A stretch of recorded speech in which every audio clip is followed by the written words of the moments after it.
It wouldn't be those, Hello, wherever and whenever you are, and whatever Stephen was about to say. Very important. If you have something to share with the class, Stephen, you have to say it in front of everyone. I just said I hope that the new rules we're playing with aren't those dismemberment rules that I saw going around on Kickstarter. I don't know. I have not seen those yet. Sorry, Roski. Hello. How are you doing? No dismemberment, so, safe. Okay, welcome back to QuestJunkiesUK. Welcome back to Out of the Abyss. And, for the first time, welcome back to the surface world of Faerun. No longer can I say welcome back to the Underdark, because we are not down in the depths any longer. Our adventurers, our plucky adventurers, have escaped out beneath the moon and starlit sky of a Faerunian night and find themselves... Where did we escape out of, John? Where did we come out of? Out of the Underdark. This whole adventure is just a huge misnomer. Yes.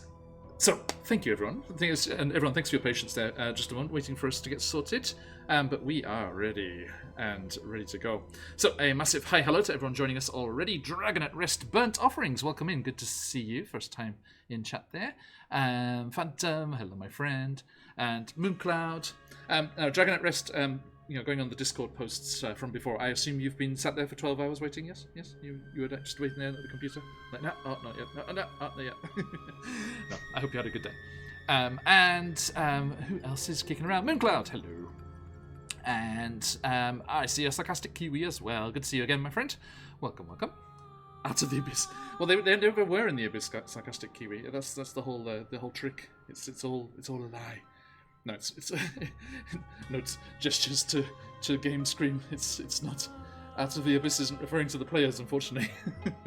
Okay, so as we are jumping back into things here, thank you for joining us here, wherever and whenever you are, and those of you in the VOD squad as well. Thanks for jumping along and finding out what's going on and catching up with us when you are able. It is always a pleasure. If you are not and miss out on anything and want to catch up on any of the VODs or any of the previous campaigns, we have Descent into Avernus, Curse of Strahd, and all of our fabulous one-shots.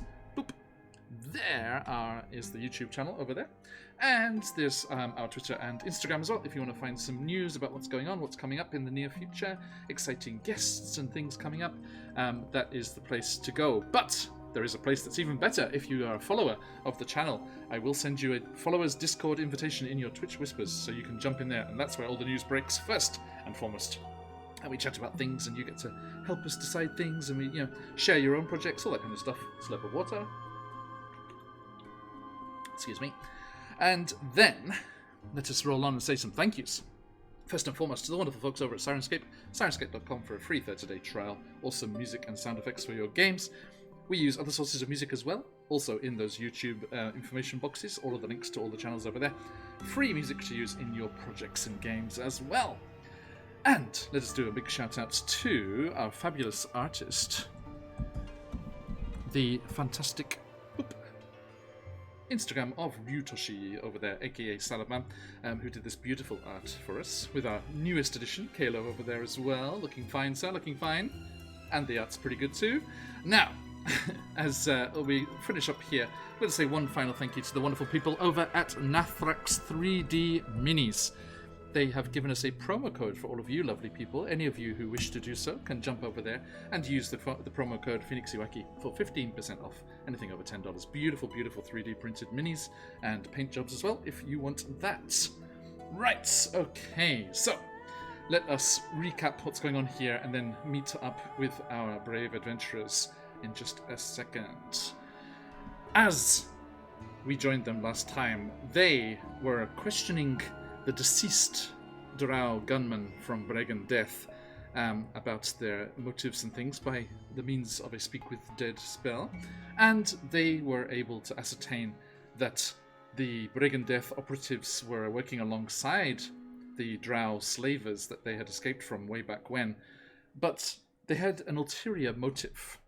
They were chasing down some other fellow, some Drow, half Drow fellow that went by. It can't be Kalo because it was a completely different name.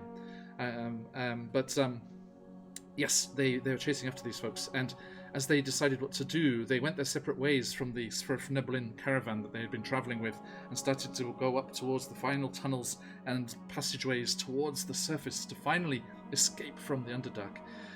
Corbin made the bold move of shifting their appearance into that of one of Bregan Death, the gunman that they had bested in combat, and dropped back to the camp of the Drow just to see what was going on and to make sure that they weren't going to sneak up on our friends.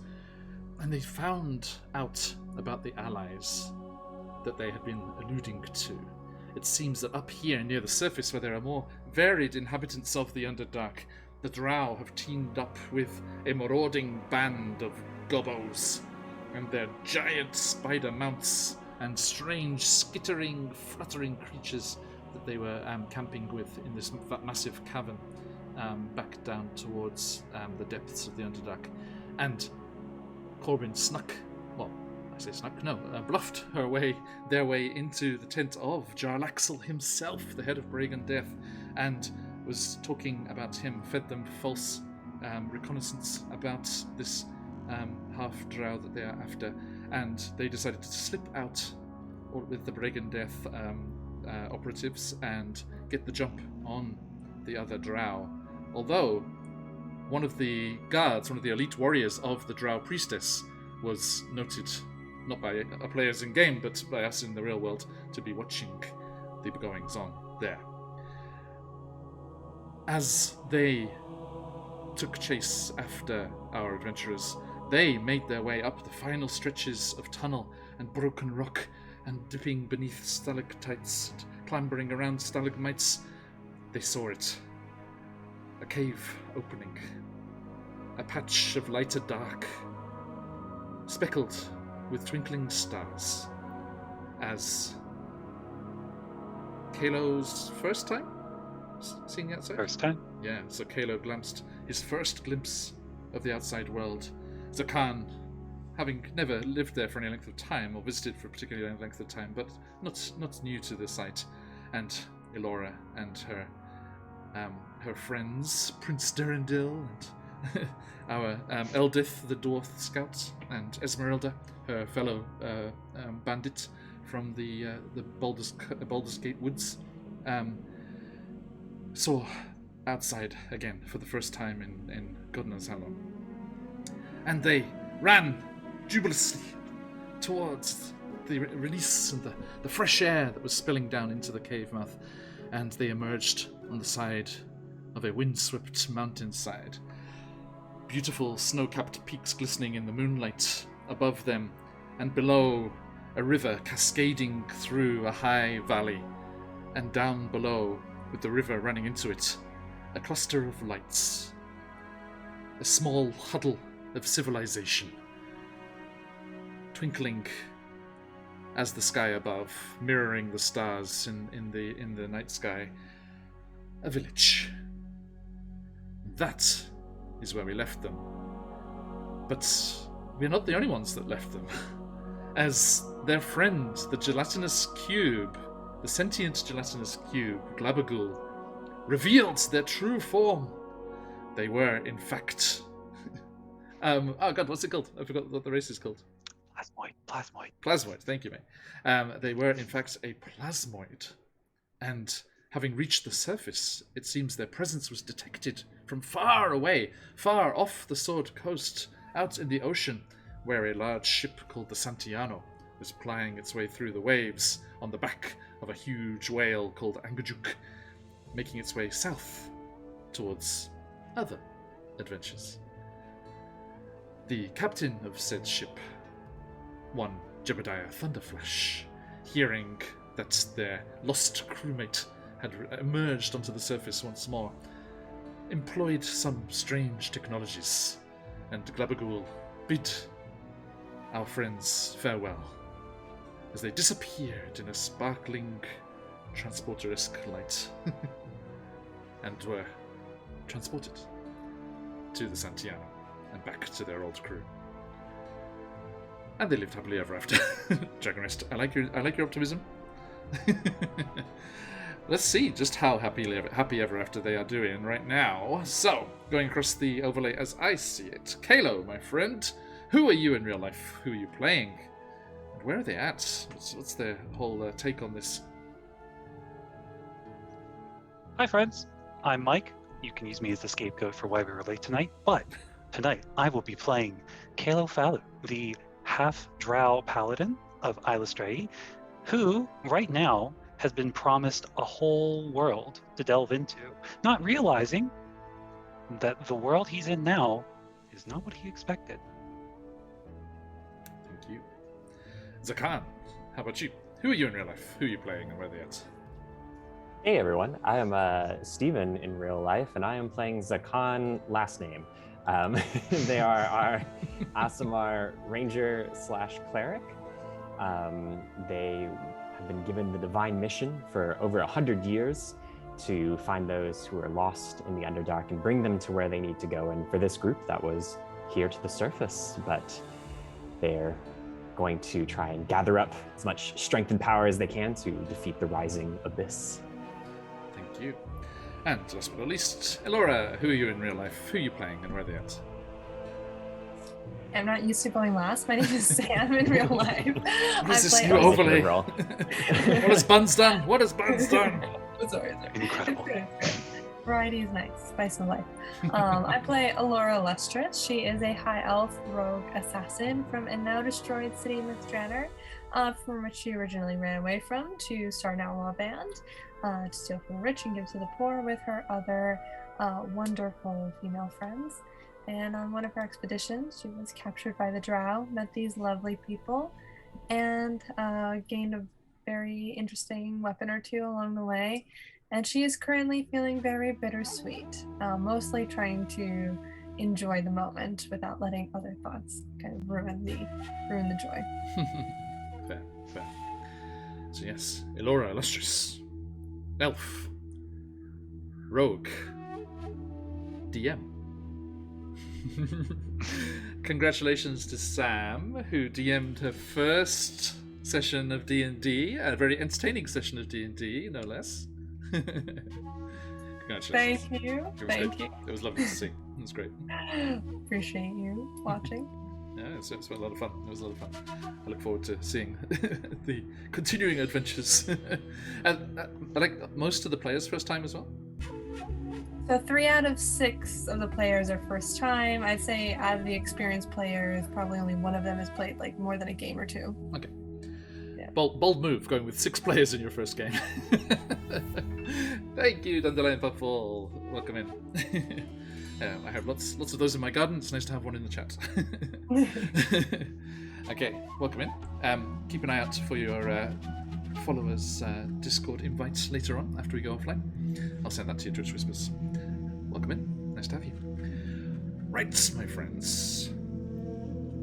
The cold air blows down off the mountain tops where the snow shines in the moonlight, and the wind, as it hits the ridges and peaks, sends those swirling tails of illuminated snow off as the moon rises over the shoulder of these high mountains. And you realize that these must be the mountains that you're looking at on the map way back there in Blingdenstone, indicating that you have indeed emerged in those in that mountainous region to the eastern edge of the Spine of the World Mountains.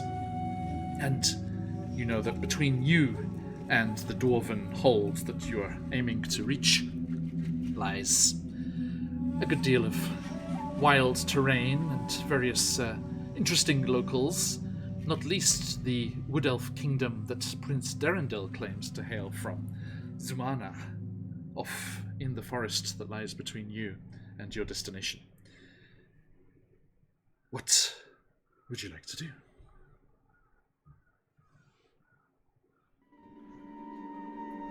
This is not the world I was promised.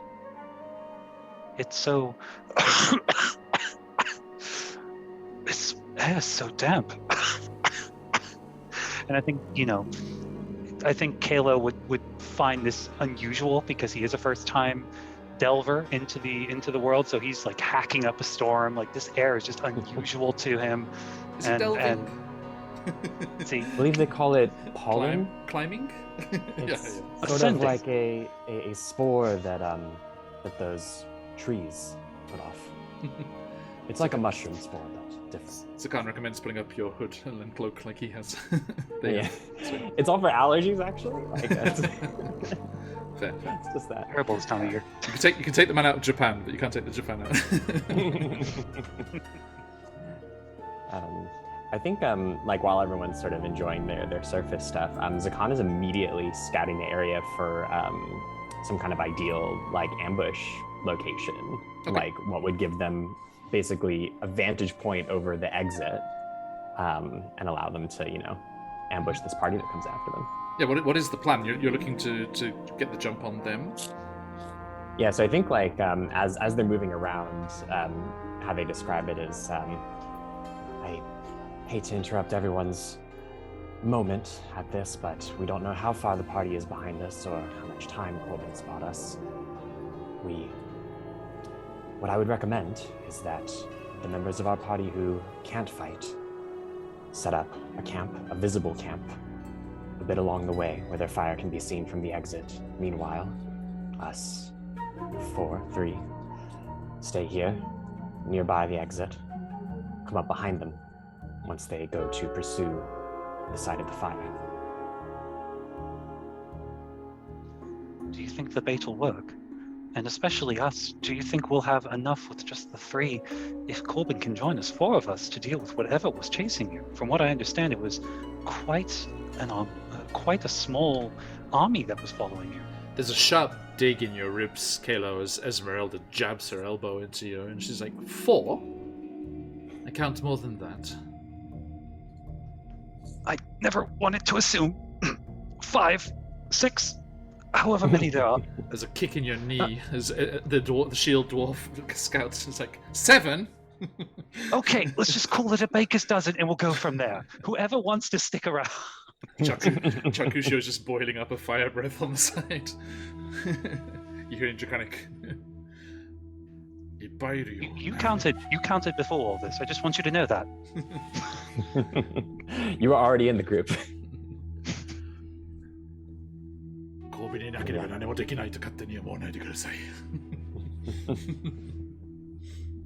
Yes, we know you're going to do your best. Don't understand what he's saying. Rumbling away in Draconic about something. I'm not sure.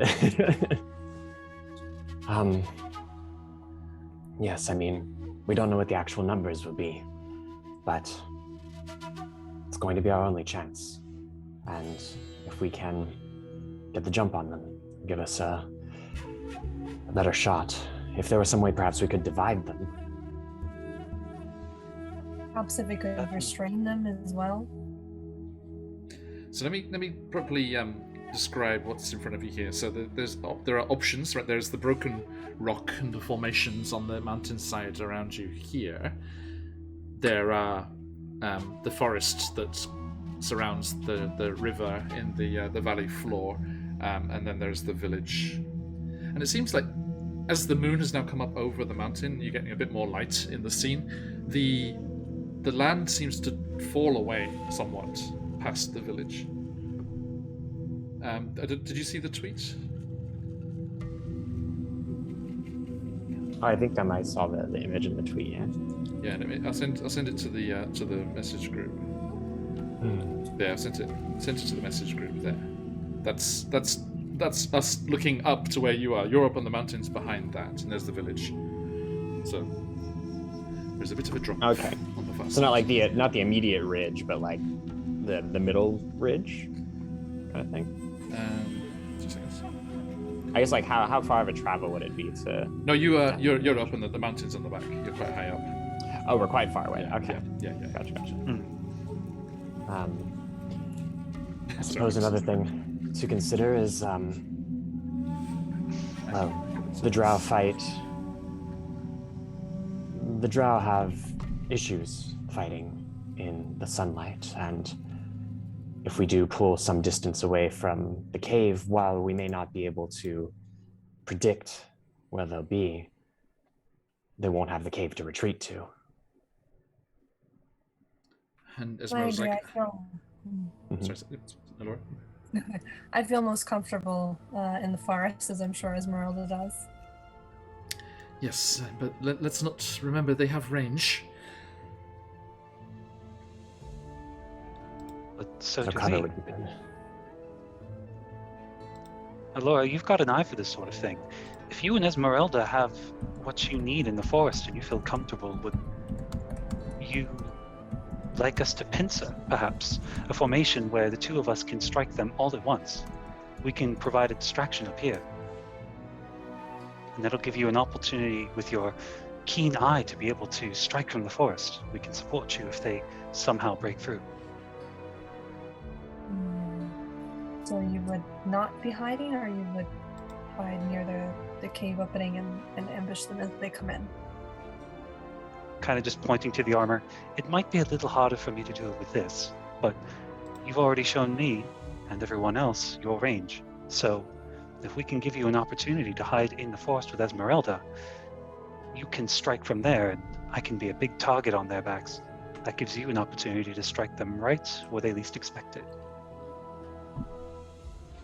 And I am usually working with a larger group here, but in the forest we would normally hide in trees. We would climb up, and as the wagons or caravans would come through the road, we usually ambush them from there, and it would take them a while to find us. In this case, Esmeralda points down. She's like, "There's a good spot between us and the village there." She points to there's like a clearing, like a little ways into the trees. With all your noble talk, I had almost forgotten what your previous occupation was. You forget who was mentioned. You hear kind of Prince Darendil off his side, "Most unbecoming of a queen."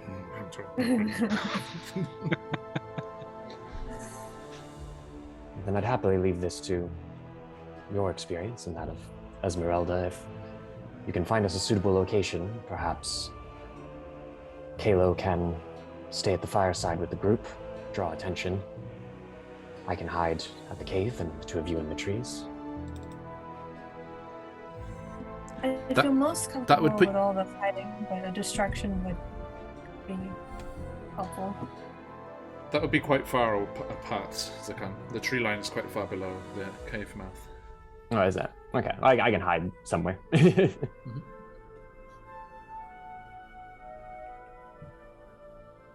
How does I could lead the everyone main else group. feel about this?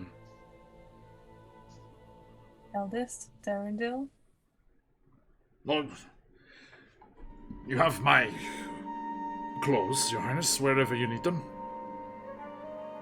And Eldith says, I agree with Esmeralda. As a scout, cover seems the best option, especially with their ranged abilities. This is a question. Have we ever armed the rest of the party? Since we don't mechanically use them in combat, is it safe to assume that they're at least basically armed? Yeah. Yeah, with all the treasures and stuff, they've been finding some treasures and things as well, and they would have bought stuff in Gretelstug at the very latest, yeah.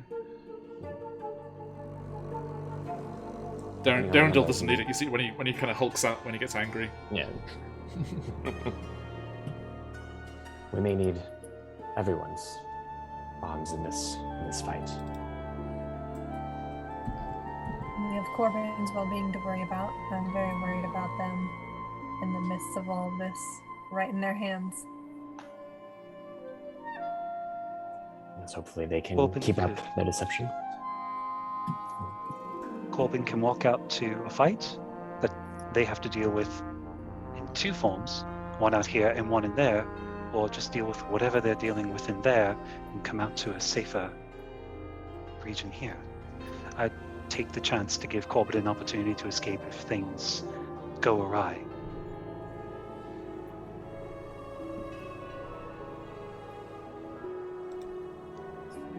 I can lead the scouts down here. If it gives you an opportunity to take them from the treetops, or at least from whatever vantage point you can find. That should hopefully give you an opportunity to strike them where they least expect it. They're not familiar with here. I'm certainly not. You would know better than I would. Alora, Zakan, I trust your expertise. You tell me.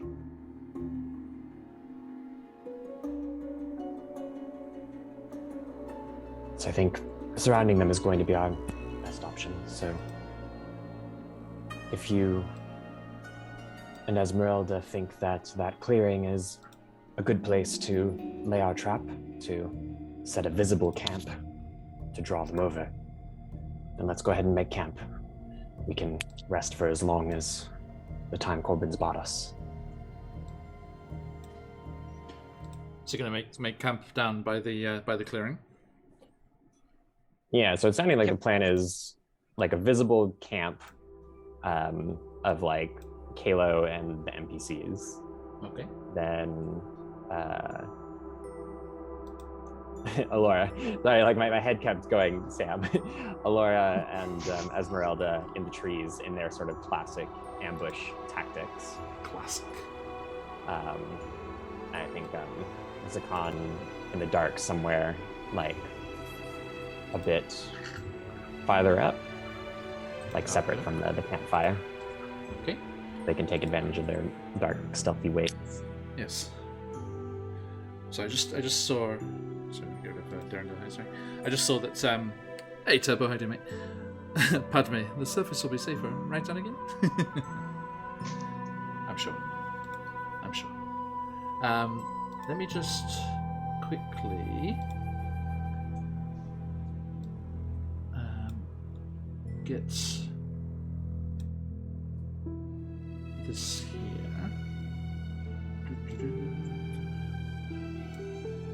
So I just realised that Kalo's art was still the placeholder image. Apologies, my friend. In time. The time is now! The time is now! Time is at hand. It has begun. I haven't started the campaign with that yet. You know, everyone's like, you know, you meet in a tavern, and then it's like the door slams open, someone falls through with like 3 arrows in their back, and they look up and with their dying breath, they're just, it has begun.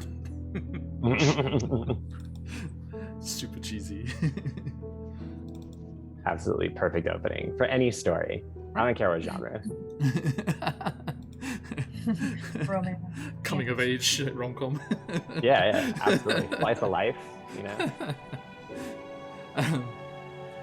Where are you, you sneaky man? Out to the abyss. There you go. Found you. Okay. So yes. So who's in the camp, and who's like off in the trees, or is the camp just gonna be like completely fake, or are you gonna have like the NPCs at the camp? So I think the plan is to have the camp as like still like we're going to use that for the time being as like a proper camp that's going to become a decoy, and then Alora and Esmeralda are going to be on the treetops, and then Zakan should be in the shadows, but Kayla will stay in the camp with the NPCs to kind of draw as a distraction. So it kind of works two purposes. The beefiest. The beefiest drow. So we're essentially, it's like a surrounding kind of thing. So Kalo at the front, Esmeralda and Alora at the sides, and then Zakan towards the back, and that's how we'll close in on them. Yeah, let me bring you over to the clearing. So you scramble your way down the hillside, you know, through the broken rocks and things, and it's going to have to be a very stealthy approach if anyone's going to sneak up on you here. It is quite noisy. Here's Yeah, actually, as we're making our way down, Zakan with like a bit of survival, making our way, like purposefully put like crunchy leaves and branches and shit like just all along the path that they're gonna have to either absolutely contend with or step on. Absolutely. Yeah, so has everyone got eyes on there? There's a pool, as you can see there, as the river kind of churns through this part, and then rests a while in the glistening pool there before making its way further off to the south there.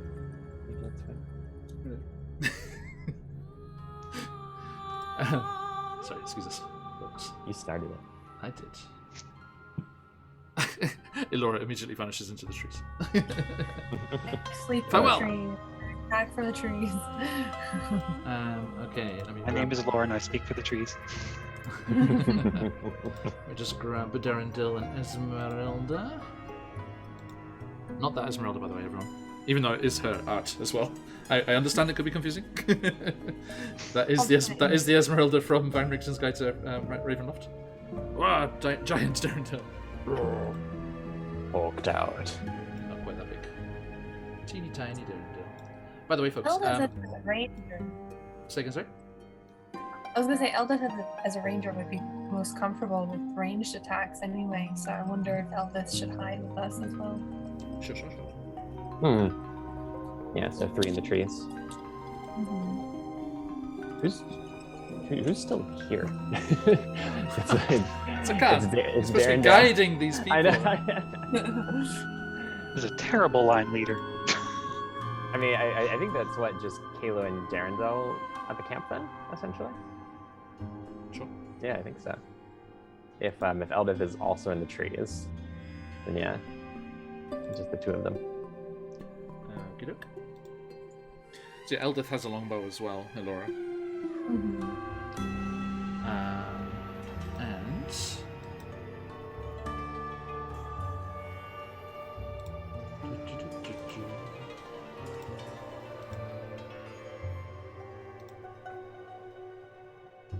Zoo. so yeah, you can see the lay of the land there. There's that bit of an opening there before the trees kind of crowd in. The so the mountains off to the north of the map here, right?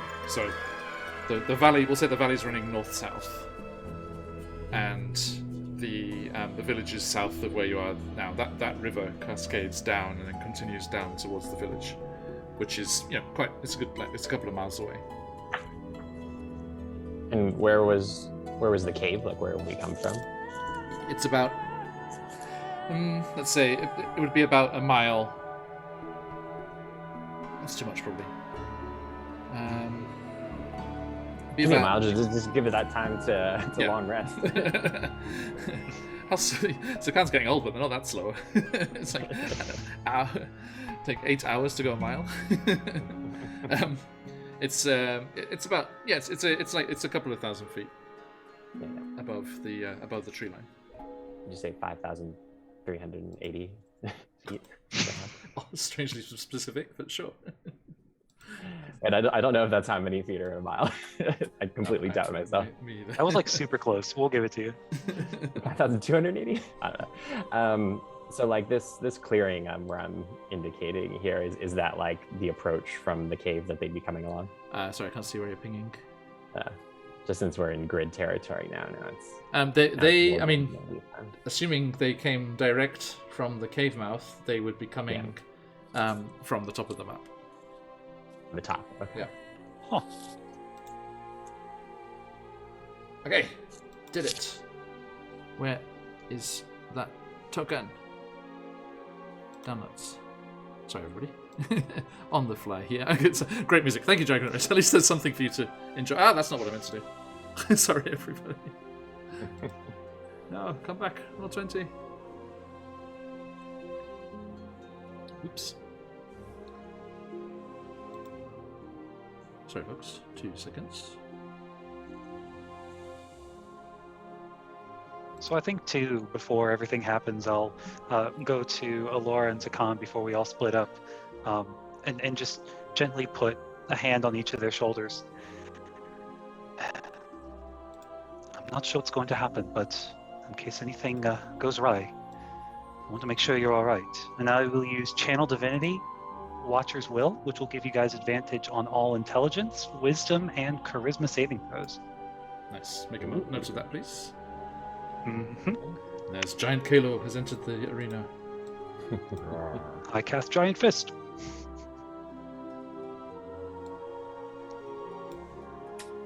There you go. I was so happy in Which of the Marvel movies was it where they're doing that cage fight against that big monster, and there's the guy, Doctor Strange, friend's guy, and he uses the portals to make the monster punch itself. It's so good. God, what's that guy's name? Is it one? I think it's one. Okay, so have you got eyes on, Caleb? Certainly do. No access yet. Hold your horses.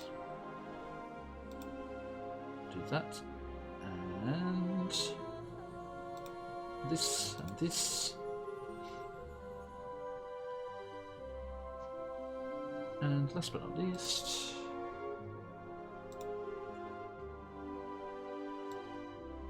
this.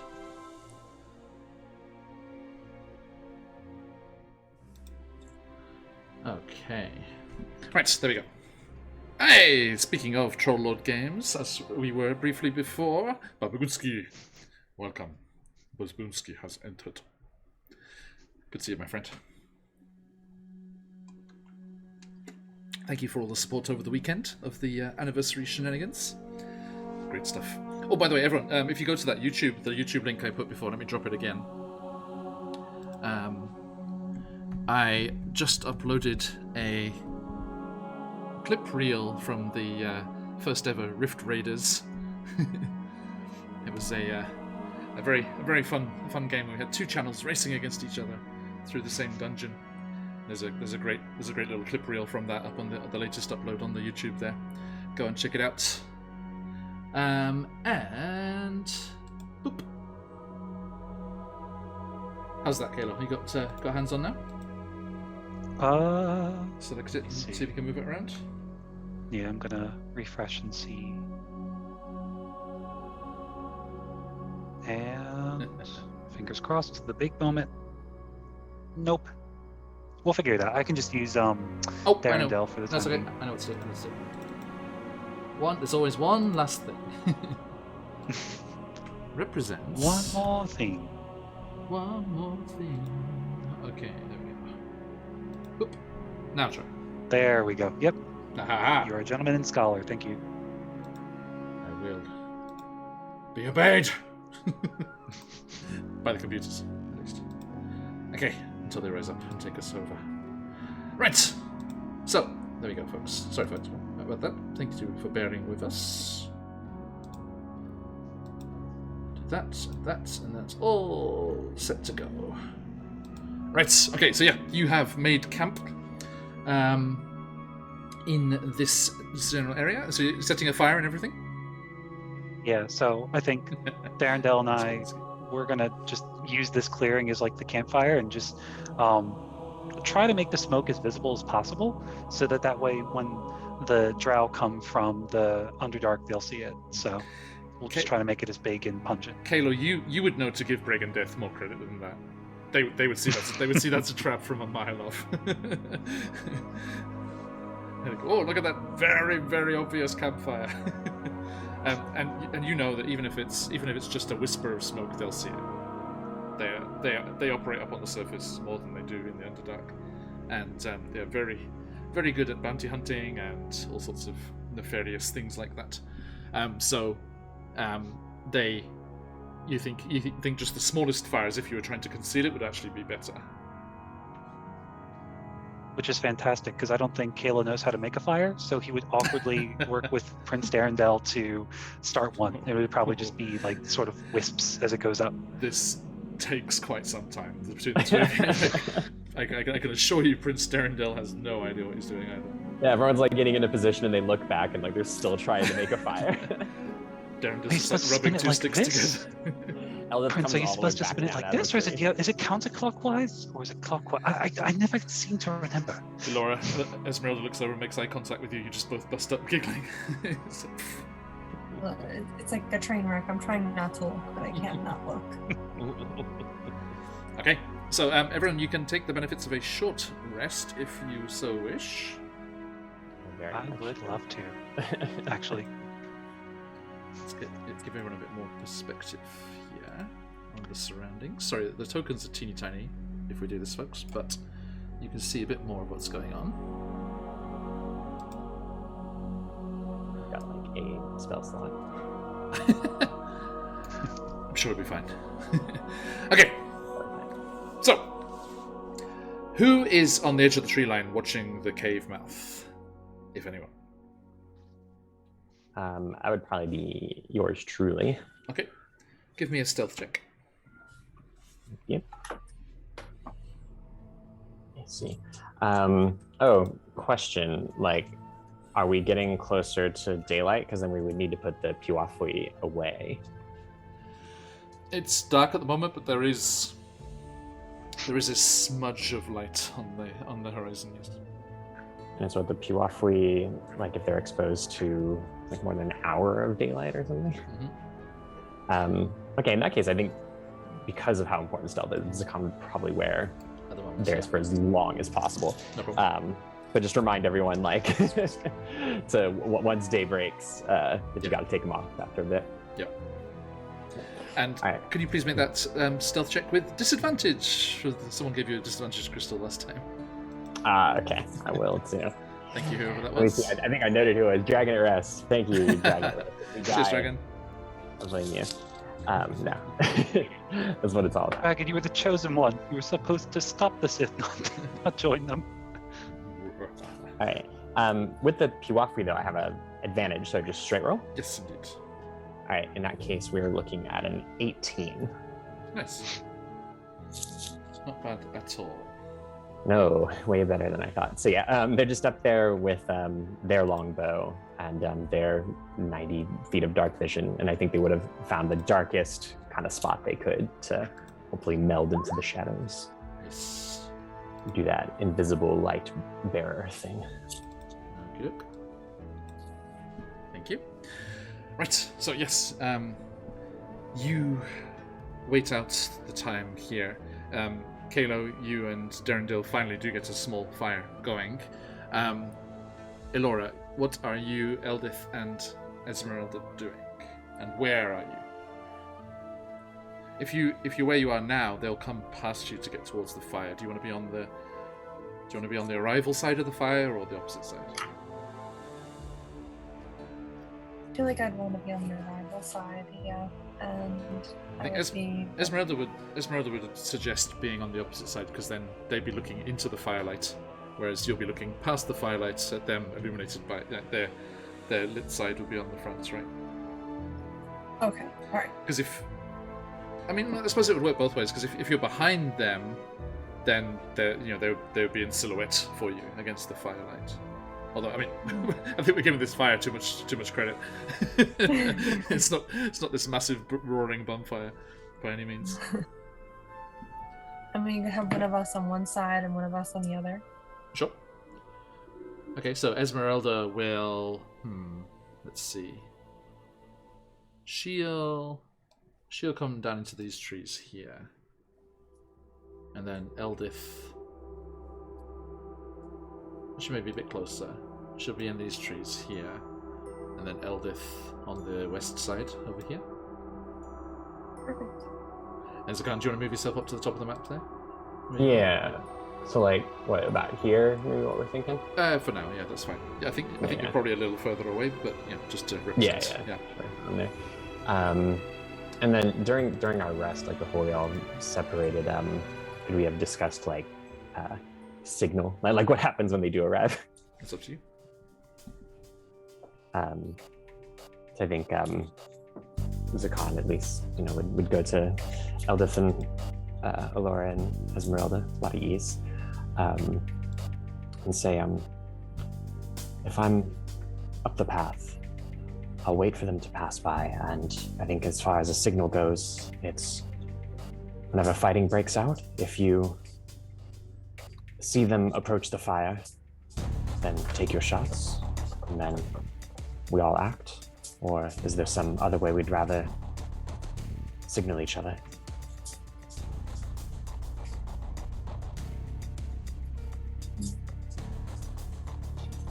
I think as soon as they're all congregated in one area is our best course of action. So as soon as all of them approach the fire, as long as they're not spread apart.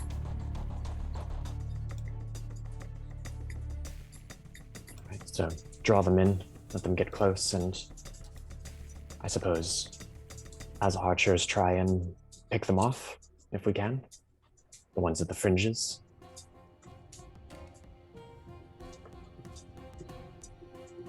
Right, I think that's the best course of action here. Halo, do you think they'll approach as a group, or do you think they'll attempt to surround the fire?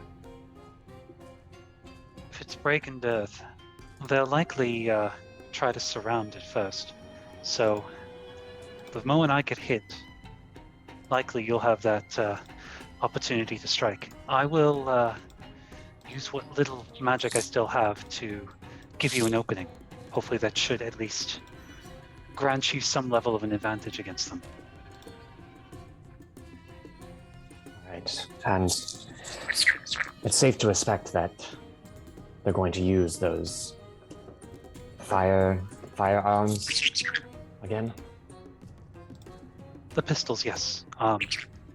Though if they see the two of us, they may suspect that there's a counterplay, so let's be careful and conscientious of that. They know they're pursuing a larger group. I am but one half-drow.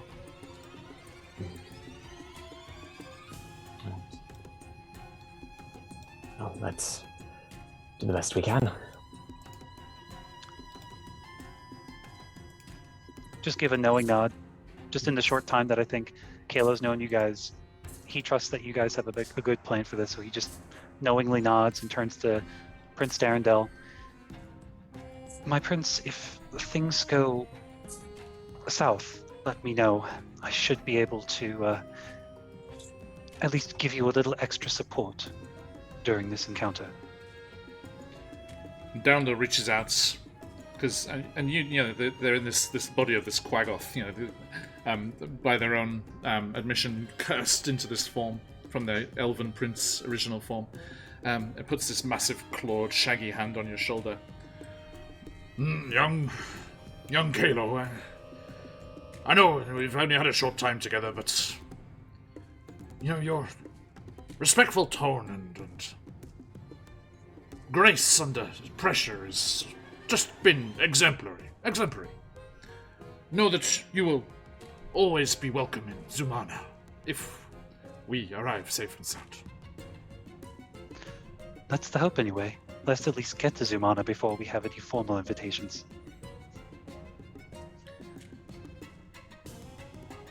Right. Do any of you have any things that can be spread over a distance, any traps? I have a few of these, and Zakan pulls out some caltrops.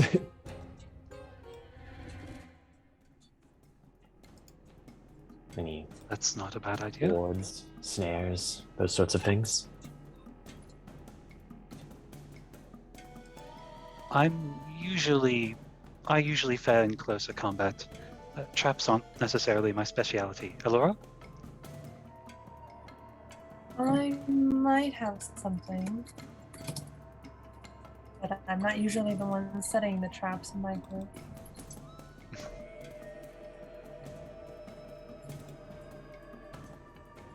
I'm looking at these tools, but no, it's just a set of lockpick, small mirror mounted, narrow bladed scissors, and a pair of pliers, so I don't have anything. Eldith, are you capable of setting up snares for hunting large game? Not really my forte, I'm afraid. I just caught whatever I needed as I was scouting about by myself. In that case, it's those two as bait and strike hard and fast. Pick them off from the outside.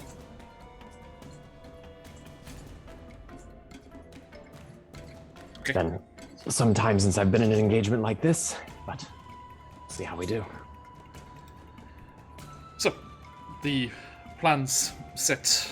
Did you sketch the caltrops anyway, sorry? Oh yeah, I mean, like, I've got them, so why not? So I think what I'd like to make sure of is that we're basically driving them like through here, like along that drop off and towards the campfire instead of letting them go through the trees. Okay. So I think Zakan wouldn't even make an attempt to hide these as much as like indicate that there could be traps through the tree line and stuff. So I also have a hunting trap, which I've had since like the start of the campaign. Okay. Which I think it's like a bear trap, So yeah, like just somewhere in here in hopes of funneling them down where we want them to go and not letting them, circle around us. Okay. We'll set cow traps and hunting trap. Okay. So,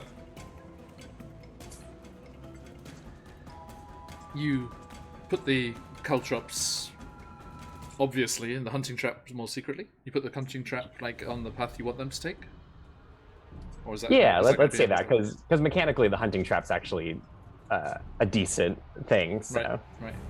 Yeah, we'll do the old Home Alone, I'm not gonna fall for your cow traps, and then they step on the bear trap instead. Okay. I'll also heat up a doorknob, really, really hot, string some paint cans. Swing from trees, yeah. Yeah. Meanwhile, Kalo and Darendil are down by the firelight, dancing. Okay, so you lay your preparations and take up positions on the edge of the tree line, and lo and behold, give me a perception check. For moi? Yeah, as you're watching what's going on. Yeah.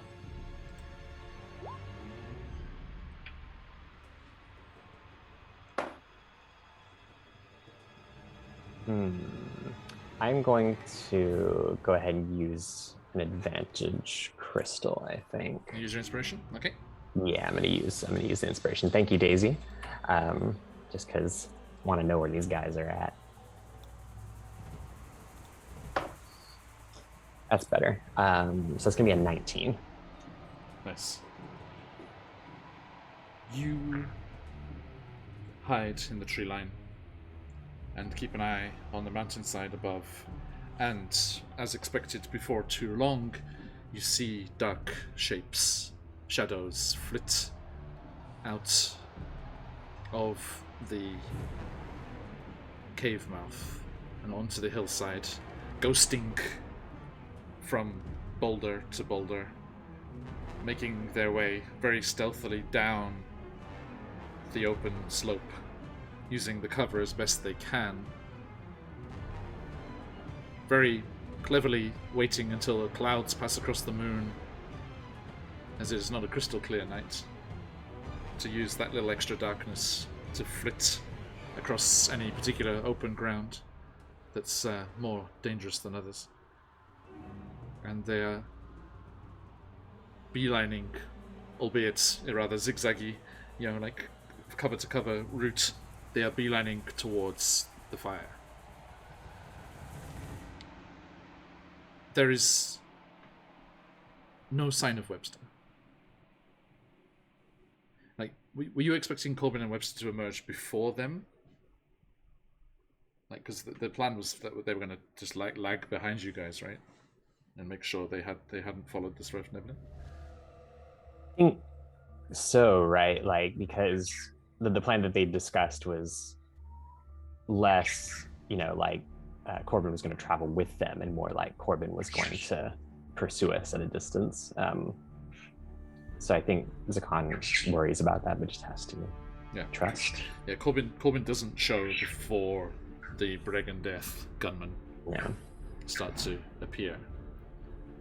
And just offer up a silent prayer.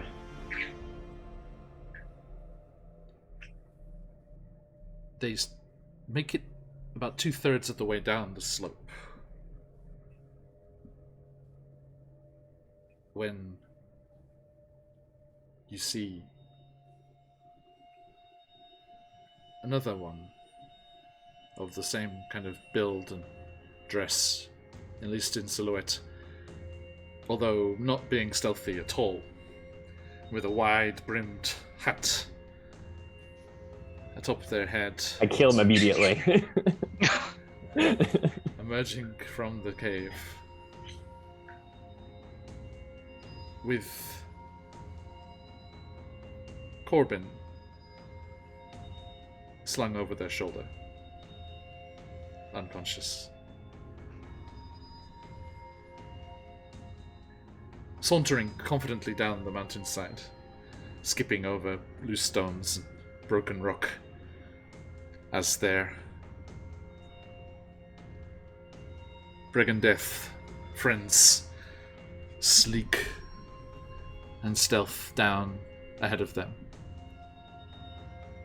Zakan, curses silently, I told you to stay safe and to not get involved with them, but seeing that they're carrying Corbin, they wouldn't take the trouble of carrying a corpse through that journey, all those miles.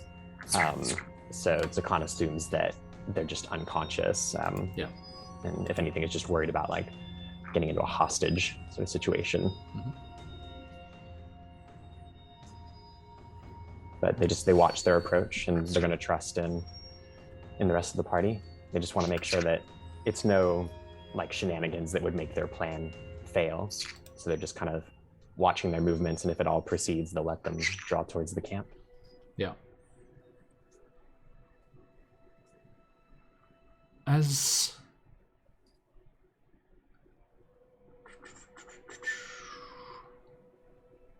sorry, 2 seconds. Because I'm dumb, I didn't make notes.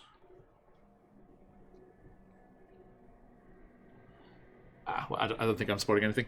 Kayla, what's the name? For the Brigandeth or the half drow they are seeking. Oh, Balak. Balak, that was it. Thank you. Excuse me.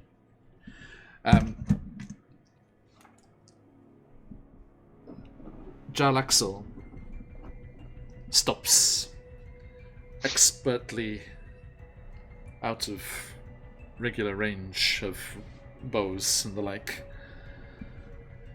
and calls out, their voice ringing down the mountainside in the night air. There's still just the slight sound of the river gushing through the rocky bed off to the south of the pool and above it as well.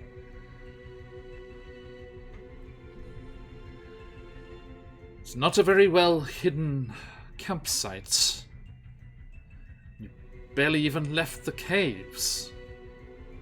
Disappointing, really. We had hoped for more of a challenge.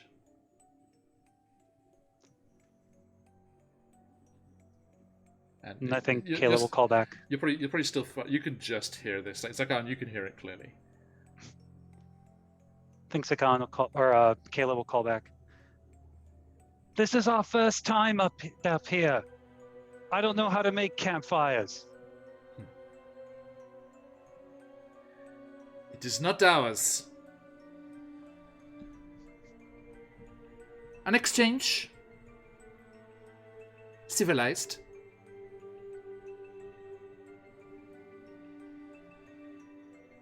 Bloodless. Your friend, despite their effrontery of sneaking into our midst, killing our friend.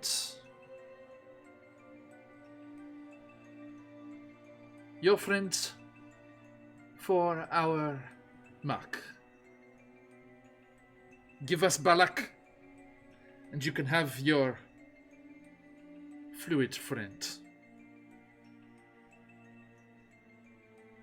Are they closer, John, or are they still at their same distance? Oh, they're just keeping their distance. And I think he'll call back. Balak is dead, and has been dead for 20 years. Whatever bounty you're looking for on him is, I am afraid, expired. Funny. The pockets of those who hire brigand deaths usually run very deep. I can assure you that the price on Balak is still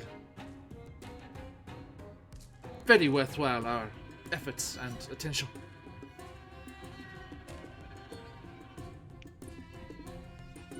And I think Kayla will turn to Prince Darendel. and just kind of nod. We need to give them an opportunity. Darndale kind of like, This is going. what are they talking about? You don't have any bulk.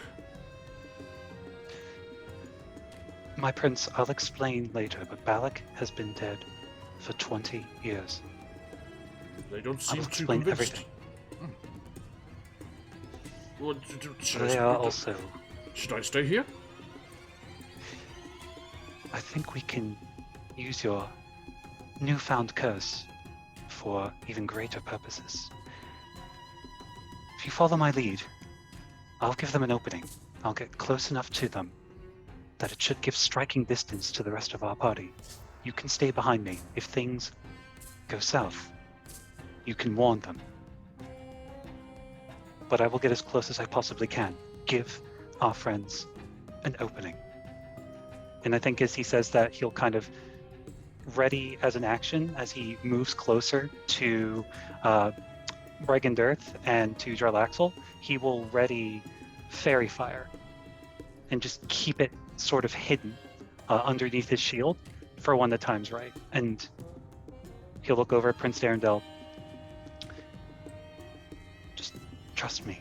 I think I know how we can get out of this on top.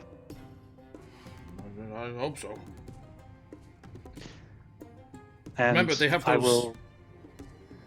boomsticks. For want of a better word. They'll only be flesh wounds. We can patch those up. And just gives like a sly curl of a smile and leads the two of them up. Zakan went down in one shot. Now, Zakan, did you show Kalo where the bear trap was? Yeah. I was going to give the benefit of the doubt and assume yes. I would say probably. I think they're in super cautious mode. So I think they were in like lecture mode. So probably.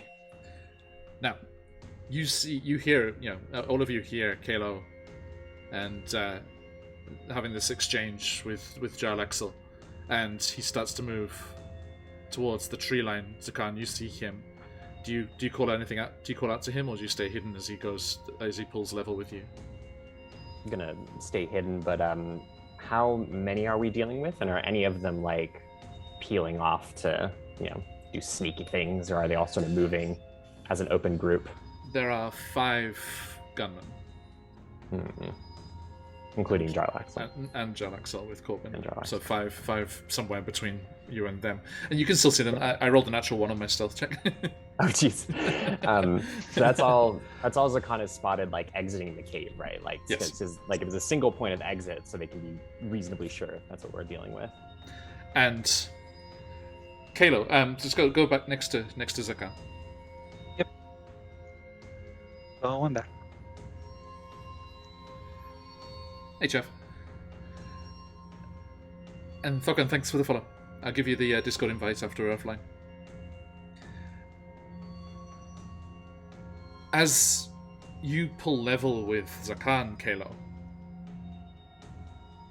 both of you see movement at the cave mouth.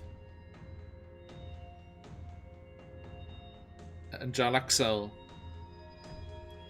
looks over his shoulder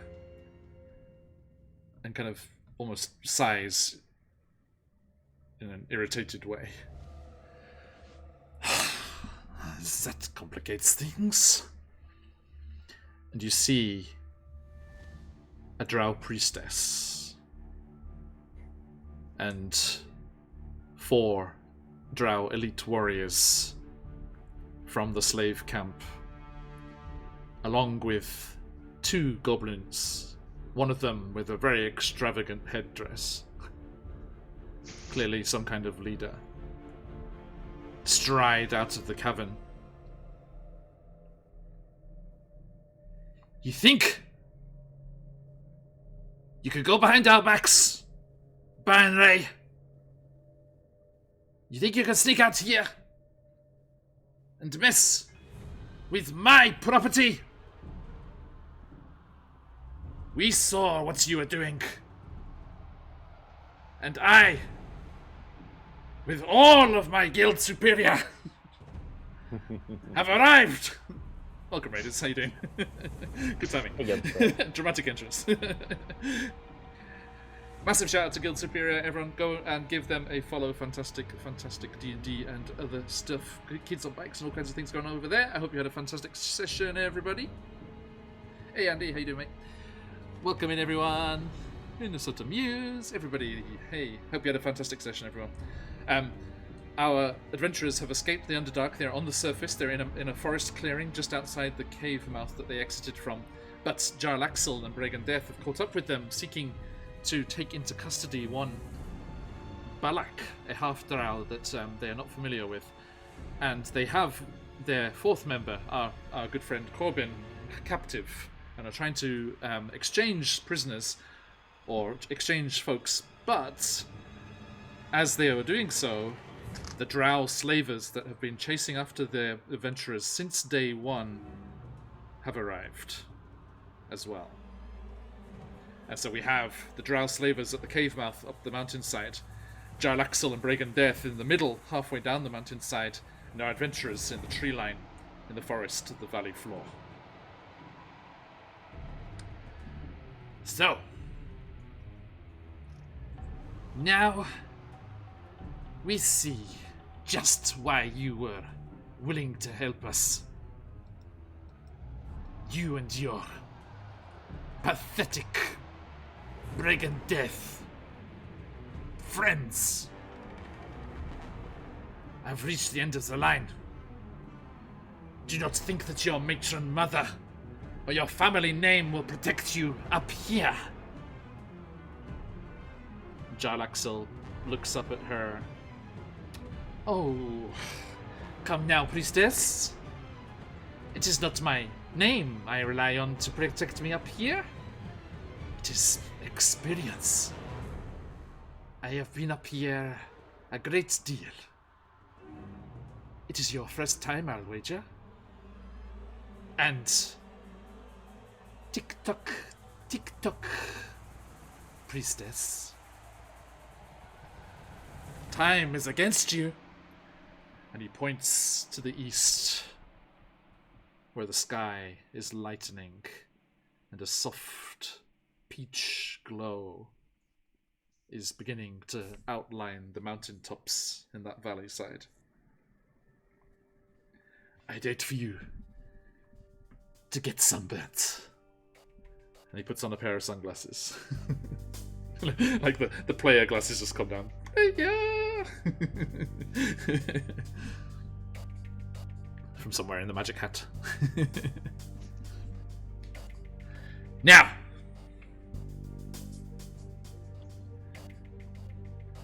what is it you intend to do?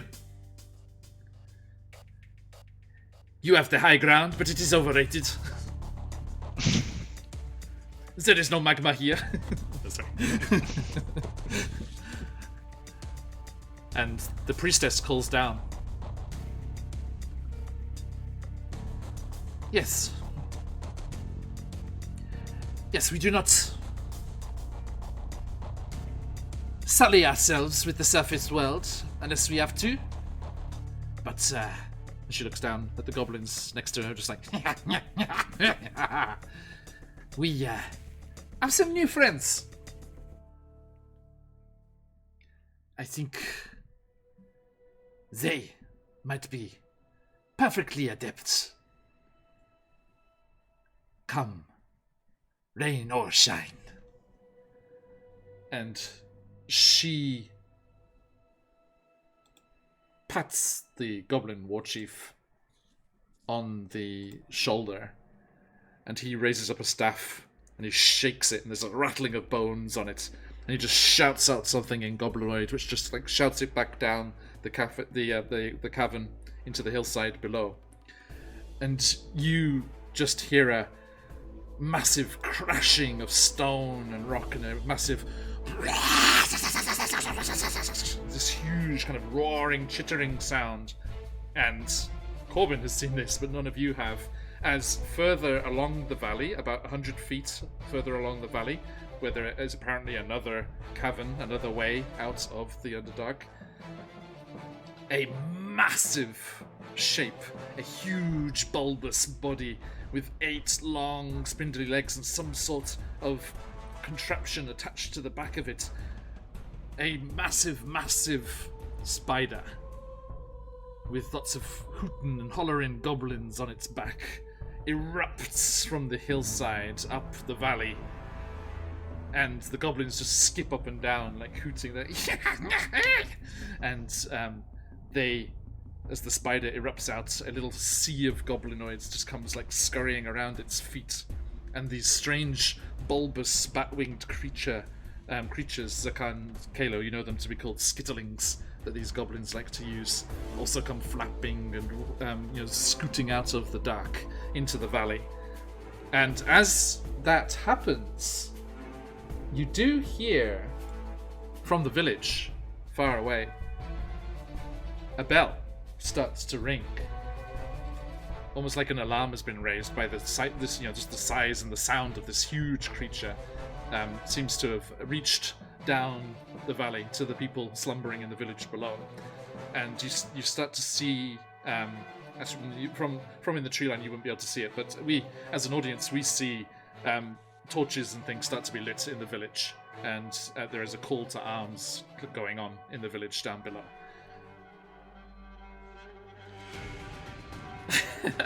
Freaking spider full of goblins? I am not kidding, Dragon at Rest. Not at all. Gobbo Storm level 12. Yes. Okay, so what do you do, Kalo? Has this changed your plans at all?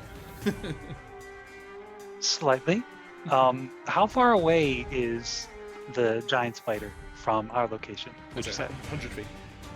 100 feet. Okay. Still not enough. All right.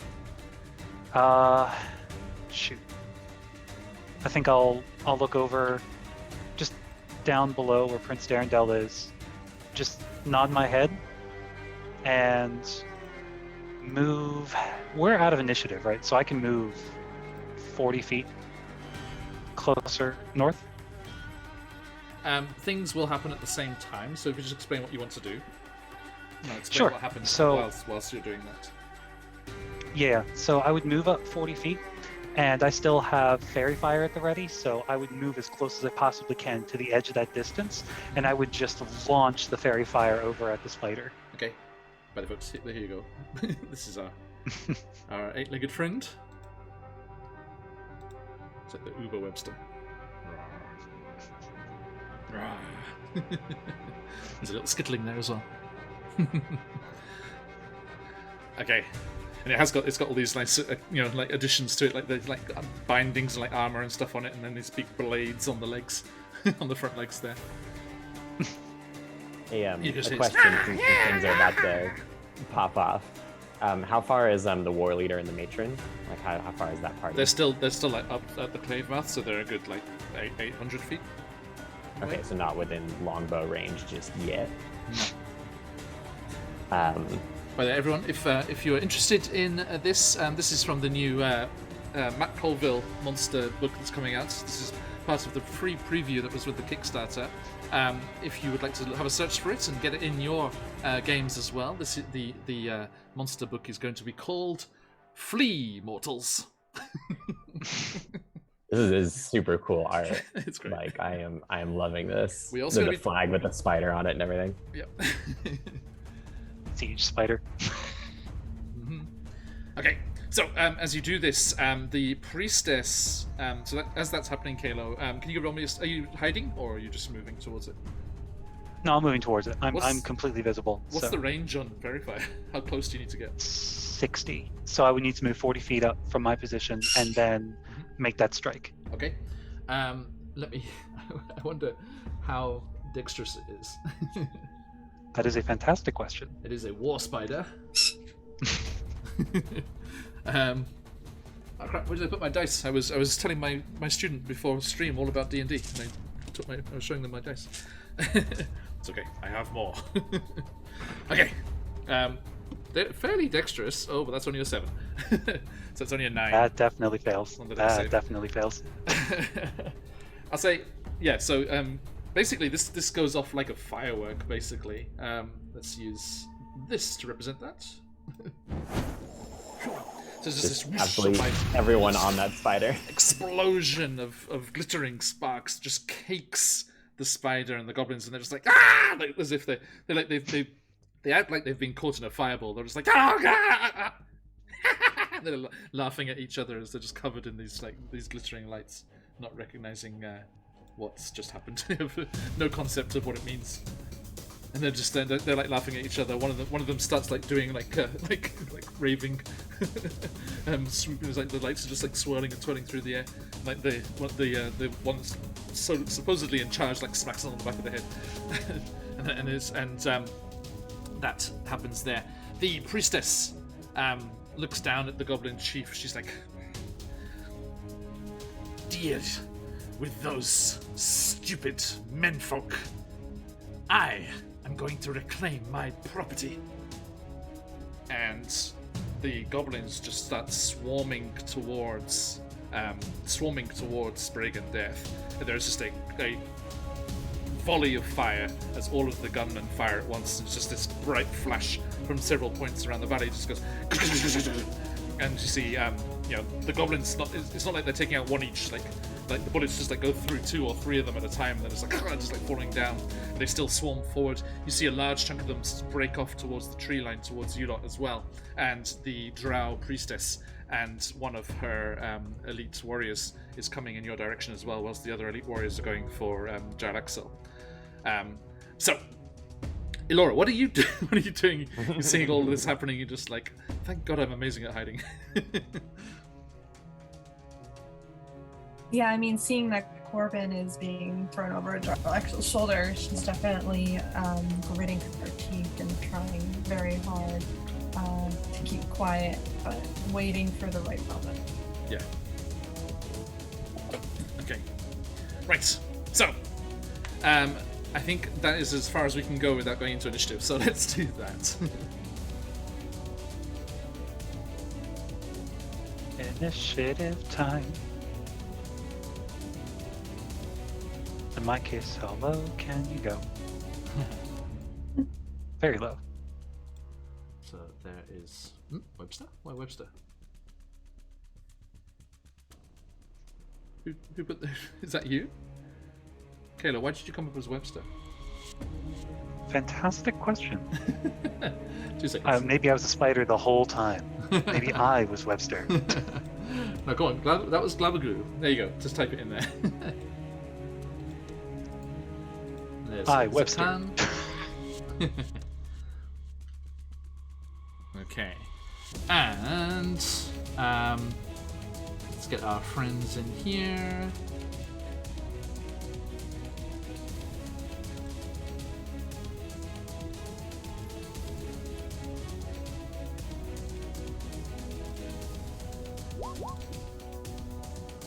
And our little gobbo friends.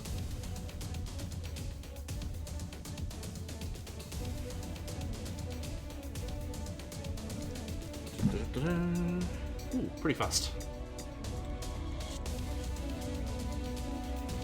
Bear with us, folks. Lots of moving parts here. And last but not least... That is a big number. That is not a small number.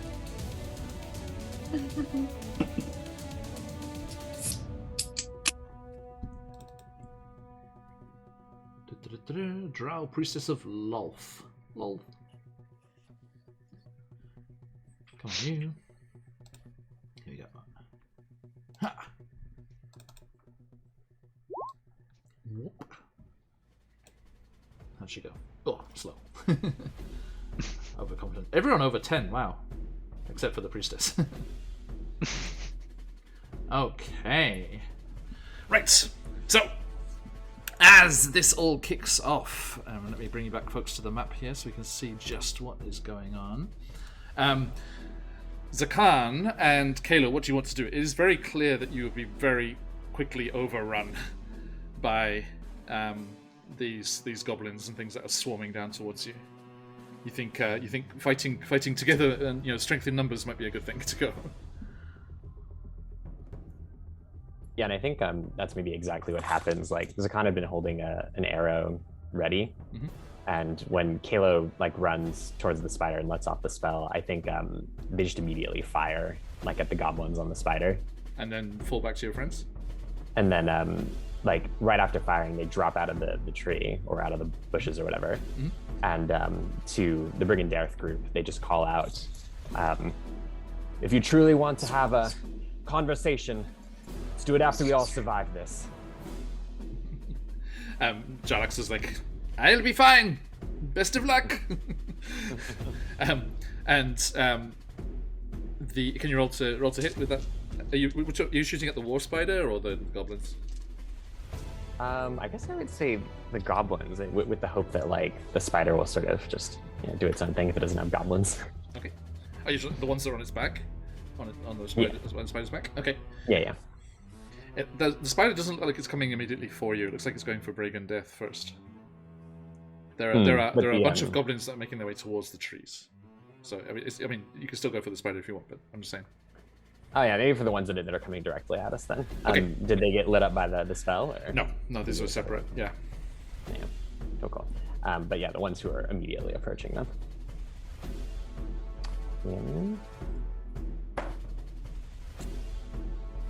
Let's see, that first one is going to definitely miss. It's only like 8. Okay. And then on my first attack of the combat, I get an extra one, and that's a 16. Just a second. Yes, that hits. Oh, cool. So they seem to be clad in like leather armor, patchy leather armor, and they've got shields and stuff, and they're just like skittering. Yeah. That's 6 damage. They're coming at you with their tiny stabs action. 6 damage? Yeah. Okay, so your arrow just goes straight through one, just takes it out. Yeah. It just goes, and just like falls down. I shall take out one of these. Oop. Go. Okay, and then you're gonna fall back. Yep, and then fall back and basically call it, don't let yourselves get surrounded. Yeah, Darrendel's just like standing in the middle of the clearing, just like there with the meager firelight behind him. He's just like, just like full on, like getting very pissed off. Okay, and now that brings us to. I would say all of you get a turn before something happens because lying in wait. Because of the distance that needs to be covered. Yeah, they're spending their first time all moving, and everyone's just like repositioning and moving. You do see a couple of the drow, the priestess and the elite warrior, the one that was guarding you when you escaped. The one that was the new love interest of the priestess. They both come running down the slope towards the woods, and the goblins are coming skittering over. The spider and the rest of the goblins are charging towards Brigand Death, and still again he's just it's like the best order to be ever be developed by any organized military. The fire at will. And they're all working independently there. And so that brings us to Elora. What are you doing? Right, so I see Zakan shoot that arrow towards the goblins approaching us, so I follow in suit and do the same. Okay. Roll to hit. And I'm from a hidden position, so I'm rolling with advantage. Yes, indeed. Okay. So that's gonna be 12. Hit just that misses, I'm afraid. Alright, can't do anything else. Go back into hiding. Wait, I have a second turn, right? You have a second attack? I have a second turn, right? Because that was the first surprise round. No, we're just doing one turn now, and then. Oh. But are you going to fall back and hide? Because you'll get surrounded where you are, if you're out front. Where are they coming from? They'll be coming from the top of the map, and everyone's falling back to where Darendil is. Like Zakan is falling back to where Darendil is there. Okay. So I guess the furthest I could go would be around where Aldith is. Okay. Yeah. And then you're going to bonus action hide? Yes. Okay, go for it. 19. 19? Okay, nice. I totally forgot. Was I hidden for the attack?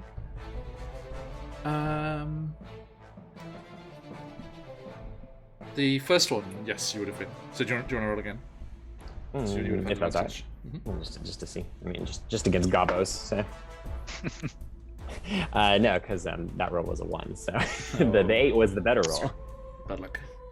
Okay, so yes, they come chittering towards you, and you unfortunately missed, but fall back there. And Kayla, what are you doing? So I think Kayla's probably going to slowly creep back, but just stay distant enough from the party. Say right here. And I think as a ready action, he's going to just draw Lady Silverhair. All right, then. They want Balak. They're going to get Balak. And just ready the action. Okay. That brings us to the top of the round and into proper initiative here now. Balak, give me a dexterity saving throw, please. Oh dear. You hate to hear that. John, how's a 14? A 14, let me see, is enough. You're okay. As the Drow elite warrior is moving faster than the priestess and just skipping and bounding over the last of the rocks and just comes pelting towards the tree line. And he's like, "Let us give you a taste of your own medicine." And he casts fairy fire as well, but you are able to skip and dodge out of the way. He's like, "Cast it, half creature, get here!" And he comes charging into view. Here he is. Rah. And let's give everyone a look here. There he is. He just comes speeding towards you. But you're not hidden, are you, Kayla? No, I am within view. So he's very, very fast. So he just comes sprinting down out of the into the tree line, and then actually catches up with you and comes past you here to the trees. And let's go a bit closer, and we can skip around the map as Does he needs happen be. to run over a hunting trap along the way? What's the deal with it? Oh, the hunting. If he's gonna pass by, let me. Is there a saving throw? Yeah, I think it is a saving throw. Yeah, it's a DC 13 dexterity saving throw. Okay, nice. This could be really This funny. would be hilarious. Yeah. Yeah. DC what? Sorry. 13. 13. At +7. That's a 10. Oh, So he's like, and he's angry that you avoided the fairy fire, so he's not being careful. rush again. He's like, Yeah. very well, you taste my blades. Ah! So that's 1d4 piercing damage, and he stops moving. So I'll put him there, I think. So basically, amazing. he's trapped in it and has to make an action DC 13 strength check to free himself. Yeah. Should I roll the D4 or Yes, please. for his piercing? please do. That's a 3. Nice. Ooh. So It he's gets him real good. so he's restrained. Yep. So it's a hilarious detail that its movement is limited by the length of the chain, typically 3 feet long. So he's like doing the dog on a lead thing. Stuck. Wow. Okay. So yeah, that goes off and he gets caught in that. Been doing this campaign for like a year. Finally used it. There it is. Do keep an eye on your inventory, folks. One of our players in the offline game yesterday realised that there's a scroll bar on the inventory. It's like, oh, look at all this stuff past the scroll. Okay, and that brings us to Zakat. Oh, okay. Let's see. Are there more gobos and stuff coming? They are coming. Yep. Yeah. It's going to be a little harder to shoot them through the trees now. Yeah. Our friend Drow Commander guy, he's not undercover or anything, eh? No, he was just charging towards Kalo. Yeah. So I think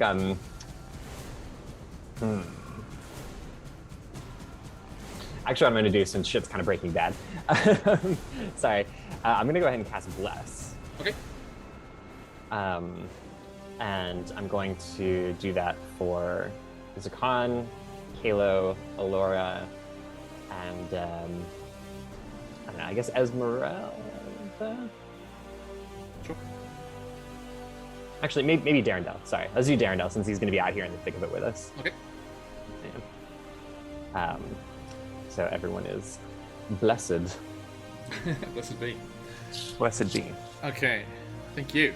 So that's +4 on attacks and saving throws? Yeah, D4 on that, D4, and then sorry. I don't think I might have any bonus actions that I would be doing, so...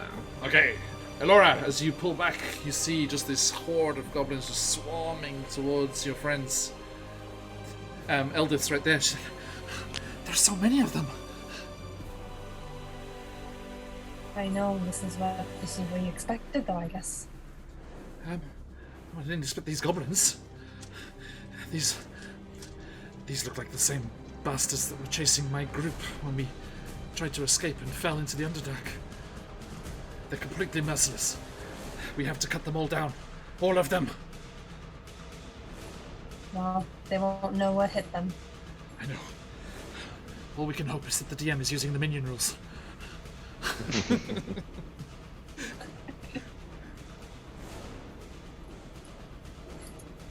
So I guess How about it? Yeah. being Eldith very upset by these goblins, I'm going to shoot at one of them coming towards us, if they're in range. Yep, go for it.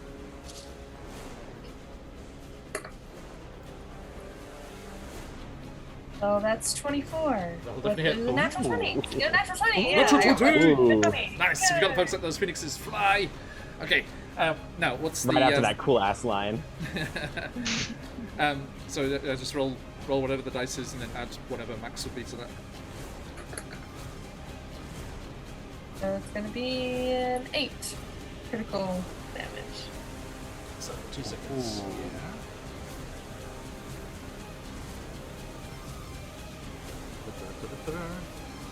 It's double sneak attack and shit too, right?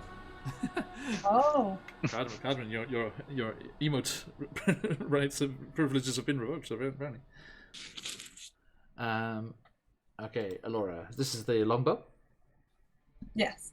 Okay, so it's what was on the dice? What did you roll on the dice? I rolled an 8. 8 on the dice. Okay, so that's 20. Now, I need to do some math here, because the DM is using the minion rules. Your arrow, despite the trees, right? This was with the extra cover because of the trees. They're just like skittering. You could just see dark shapes in the moonlight skittering between the trees. You line up along a corridor between a nice, perfect gap in the trunks. Pull back to your ear and wait for the perfect moment. And you can see on the other side, outside of this corridor of fire, you can see a bunch of goblins about to be in that corridor. And you just let the arrow free at the perfect moment. It just goes down the gap between the trees and goes straight through 4 of them. Ooh. Ooh. So everyone, the new MCDM, They'll never see it coming. the new MCDM minion rules allows you to use large numbers of monsters against your party without TPKing them straight out the gate.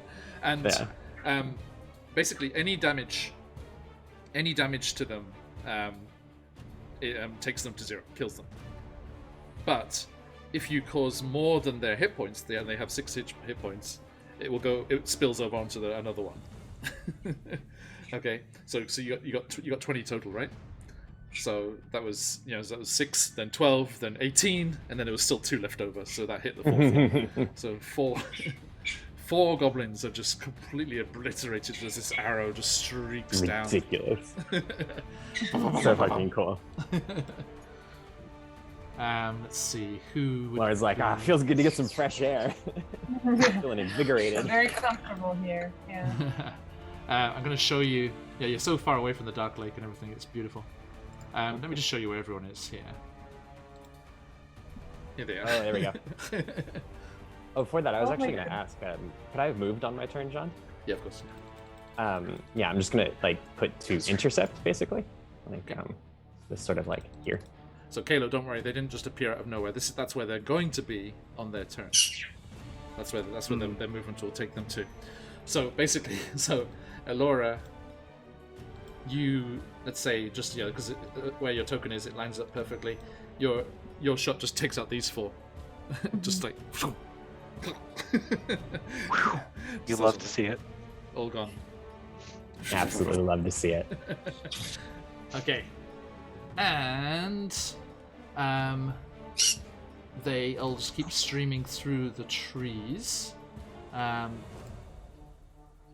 I missed one bunch up in the corner here. Sorry, off the layer. There we go. Thank you. Okay, sorry you can't see them, folks. They're behind Nathrak's 3D minis. Nathrak's 3D goblins. I love Minions rules. Oh, there fuck was a podcast Thanks. I listened to with it. Thanks for joining us today, mates. I'll send that Discord invite, and please ask. There's a great community of people in the Discord there. Ask any questions in the general chat, and they will hook you up. And there is a section in there for if you're looking for a game to play in, or looking for players for a game you want to run, and all sorts of stuff going on there. I'll see you soon. Okay, and they just come charging in, and that brings us to the goblins now. Those ones just like spring up and like just come charging in on you, Kalo. These. Oh, Alora, were you hiding again? Yes. You're gonna have to move because they know where you are. They know where you shot from. Flit amongst the treetops because that shit is awesome. Yeah. Crouching tiger. This. Yeah. Yeah, I'm just jumping from tree to tree. Definitely. Now I'm turning as roll. You're gonna jump over there and try and hide. Okay. So roll stealth. Roll to 12. 12. Okay. Let's have a look at our minions. Passive. Okay. So they. I'm gonna say, Eldith kind of falls back to where you guys are as well. These two run to Prince Darendil, as do these two.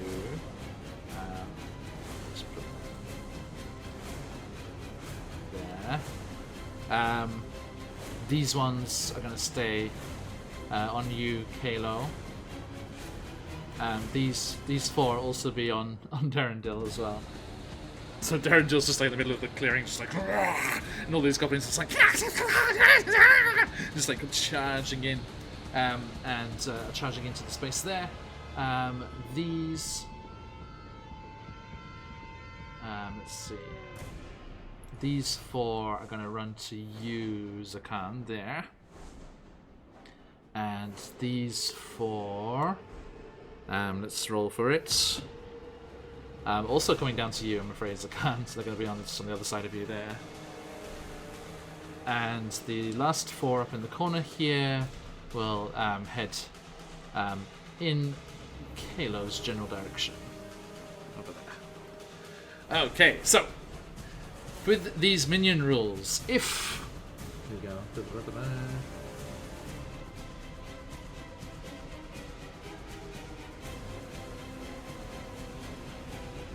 Okay, I need Zakan. I need you to make a dexterity saving throw, please. Cool. Everyone remember your D4s as well.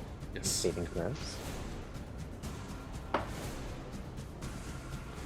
I'm particularly glad for mine.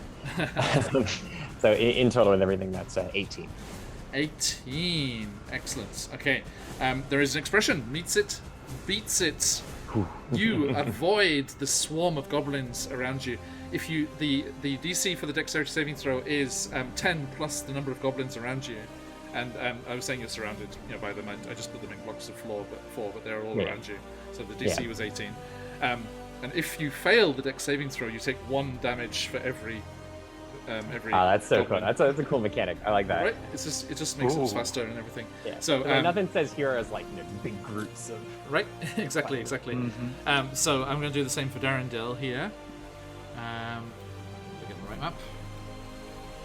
He's just like, no, I am so close to home.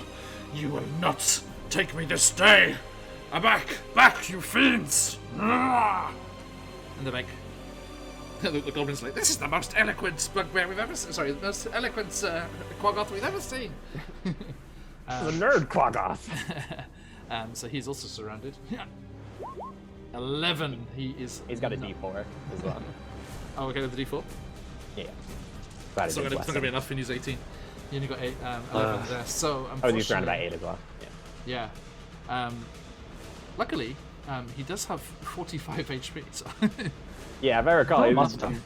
as beefy as the rest of us. yeah, so he does take 9 damage from the quote-unquote goblin minions tiny stabs ability. Tiny stabs.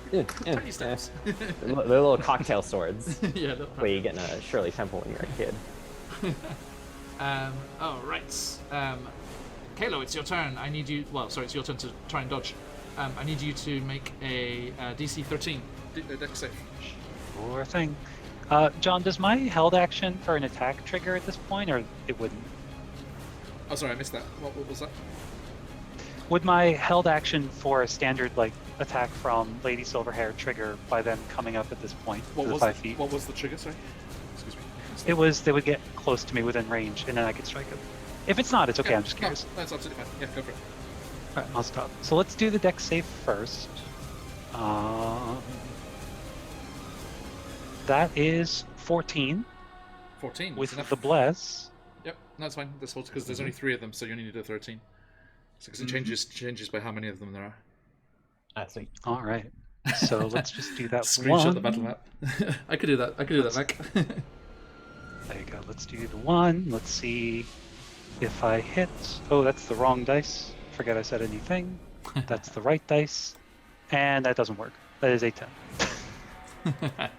Okay. That was to hit? Yeah, that was dead. Okay. D4 as well. Yeah, do you I don't think the D4? bless would have. Yeah, I don't think the bless would have had enough because it would have been 14 max, and I think the AC is a little higher than that. Let's see. Hang on. And that I mean, if you get max 14, then that'll mean it. That would just be enough to try. Well, we were this close. Oh, 12. Nice try. Wow. Okay. Thank you. So that's all of them. Yeah, the rest of you are out of reach still. Which brings us to Kalo. Seeing the goblin horde, after watching one of his cousins get bit on more than he can chew, Kayla's just going to go to town on these quote-unquote minions of the matron. Okay. So let's do 2 attacks. First one is a 13 with a bless. That's going to be 16. 16 to hit, definitely hits. So the first one will do us. What will the first one do us? First one is 6 total slashing. 6. Okay, that kills one of them. Second is a 15, hits, and come on, another 6. So 12 total slashing. Okay, so yeah, 2 of them are cut down by your attacks there. Okay, anything else? And that's it. Okay. Kalo, you hear something disturbing. You hear the drow priestess calling out to her goddess. Everything that flies in the face of your goddess, Celestray. My queen, I have disappointed you. Let these objects of mine slip through my grasp too long. Please, I insist. I mean to take them with us and to regain your favor.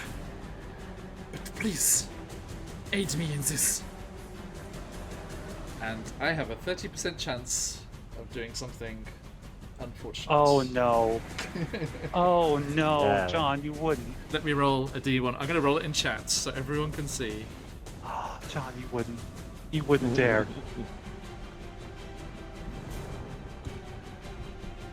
So it's a 30% chance, so 1 to 30 is a success. Actually, well, high is a success, so 71 plus is a success. Huh. 50, okay.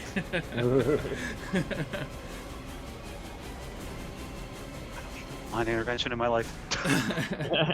There is almost like a pause in the battle. And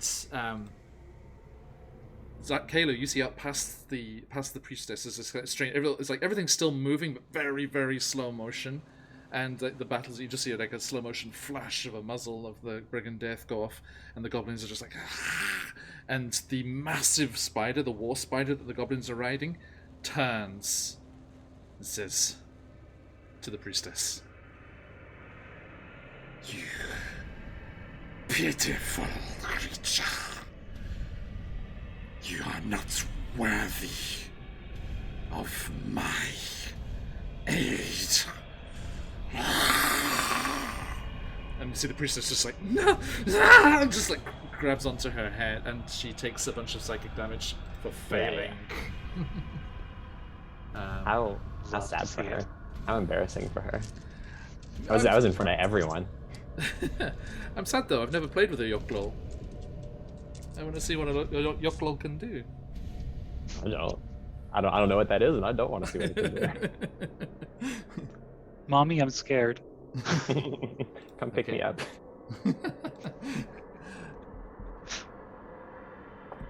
Good news for you is that is a once a day thing. I know. Okay. I'm sorry, Dragon at Rest. I have failed you. I failed you all. Just keeps like calling the Spider Queen back. No, but can you help though? She is going to shake her head and around the back here. Running into the trees there. And let's return to the battle here. The what's the escape on the bear trap? Oh, it's you have to take an action, and it's a DC 13 strength. Okay. He looks down, he's like, and yes, 16. Just like pries the jaws of the trap open, and he's like, I am not here for you. He spits at you, Kalo. Let these beasts deal with you, lesser self. I am here for my priestess, here to reclaim what is ours. Just comes charging at you, Zakan. But he used his action already, so he can't do anything.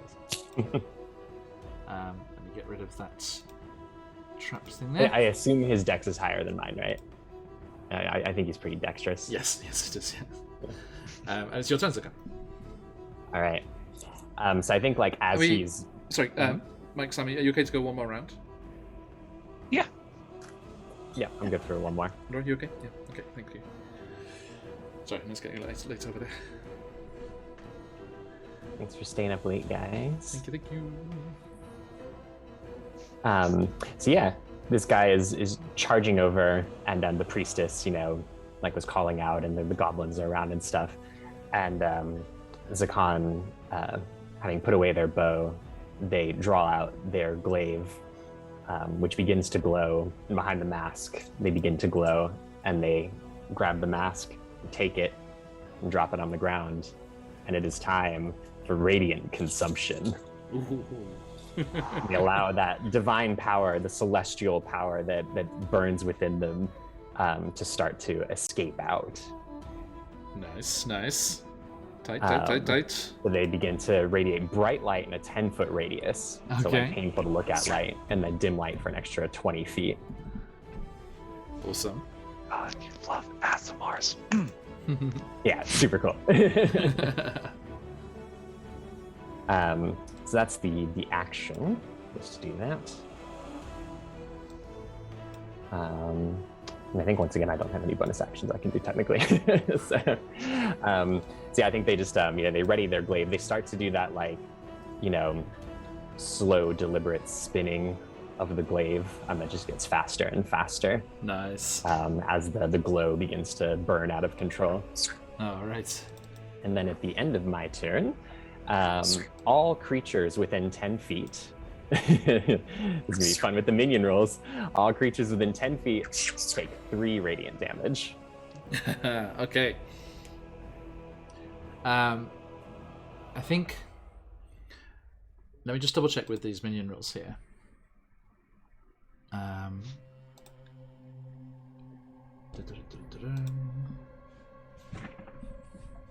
Sorry, I dip out of view here on reading. Sorry.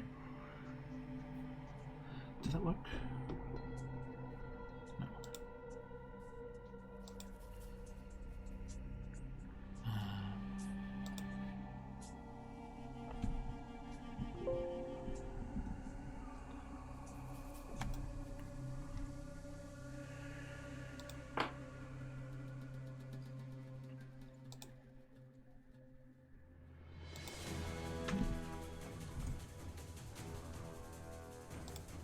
Okay. So just quickly checking out the stuff here. I like area of effect attacks work for minion rules. Yeah, because it's a little different, I think. Everyone just tweet Matt Covell. We'll get an answer in like 5 hours, hopefully. There we go. Works. That's worked. Right. Okay, let's see. Okay, so minion trait overkill.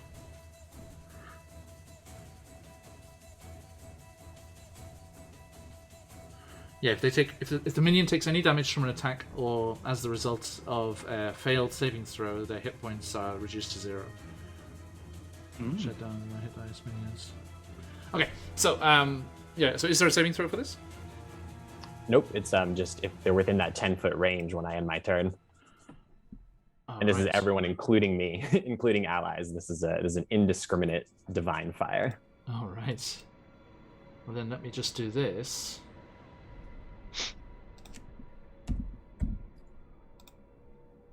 Oop. The danger zone. Okay. So what does this look like? Please, go on. Let's revel in this. What does this look like as this radiance goes off?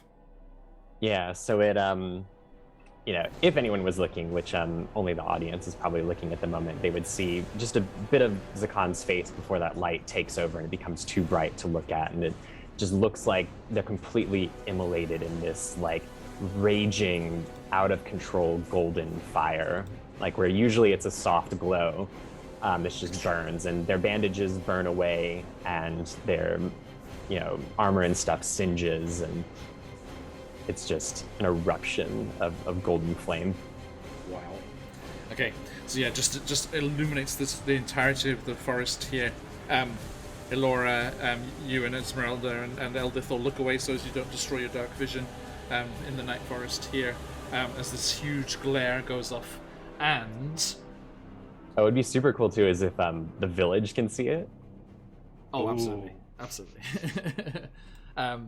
So you said it's 3 damage? 3 damage, yeah. It's just a flat 3. So bear with me while I just I forget. I don't know which goblin. Actually, I can do this, can't I? Okay, it's down there. I'm gonna put this little goblin boy safely away over here so I don't delete him by mistake. And copy another one back in. There we go. Okay, because I want to just delete them, but I don't want to delete the ones in the turn order. So I think these ones around him, immediately they're just engulfed. Yeah, all 8 of those goblins are just completely consumed in the fire as it just around them, and they're just like. And the Drow elite warrior, it's radiant, yes? Radiant, yeah. Okay, they don't have any So and they lock eyes with him from within the glow, and in Celestial, they say, "Come and pay for your crimes." Nice. He looks at you, he's like, what is that ridiculous accent? He's like, you take more than parlor tricks to stop me. You belong to my love, and she shall own you again. And just comes charging at you. Elora Lustrous. Yeah, I mean, seeing the glow in the distance, she turns to Esmeralda and Elvith and kind of nods her head, like, okay, we can do this. And I want to aim at the goblins that are closest to us, like in front of Durandal. Yep.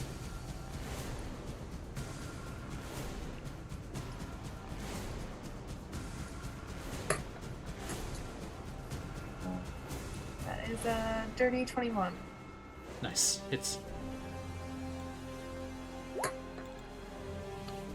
With 7 piercing damage, and then because I was hidden, 12 sneak attack damage. So total of, sorry? Thank you. 19. Some Okay. pure Legolas shit.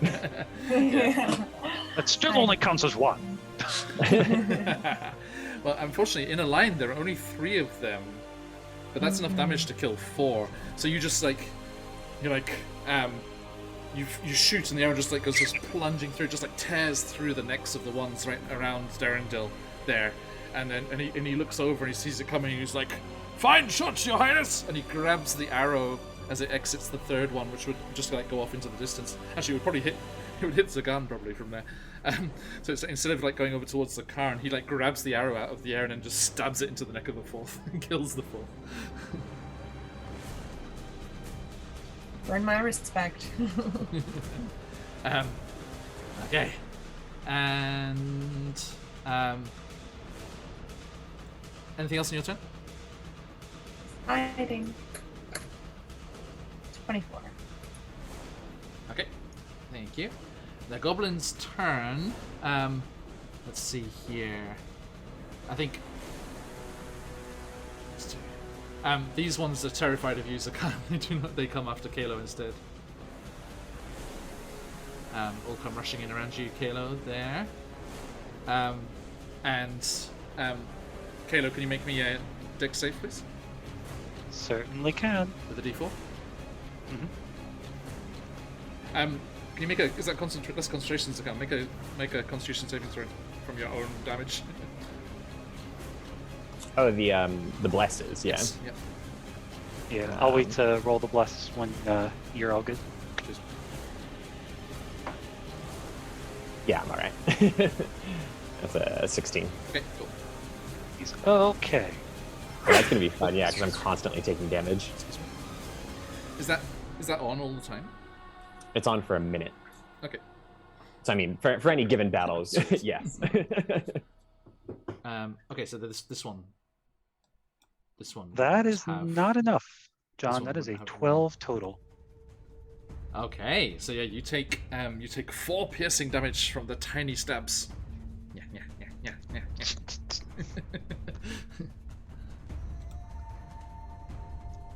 Is that it? Like, you can get another one and it's fine. Are you sure that's it? It's wearing like full plate, right? Yeah. I mean, there are gaps. Has to move. So yeah, the tiny stabs get through. 4 piercing damage. It would have been 5, but the other one can't get close to you because of that annoying radiant light. So they're scared of. Sorry, I'll leave that on your token then. Zakan, if that sticks around.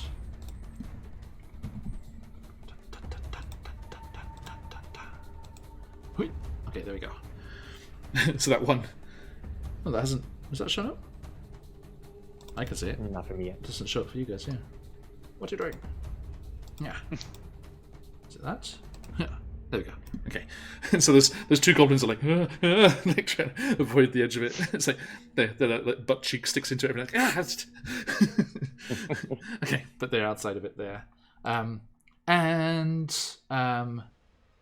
Derendil needs to make another save.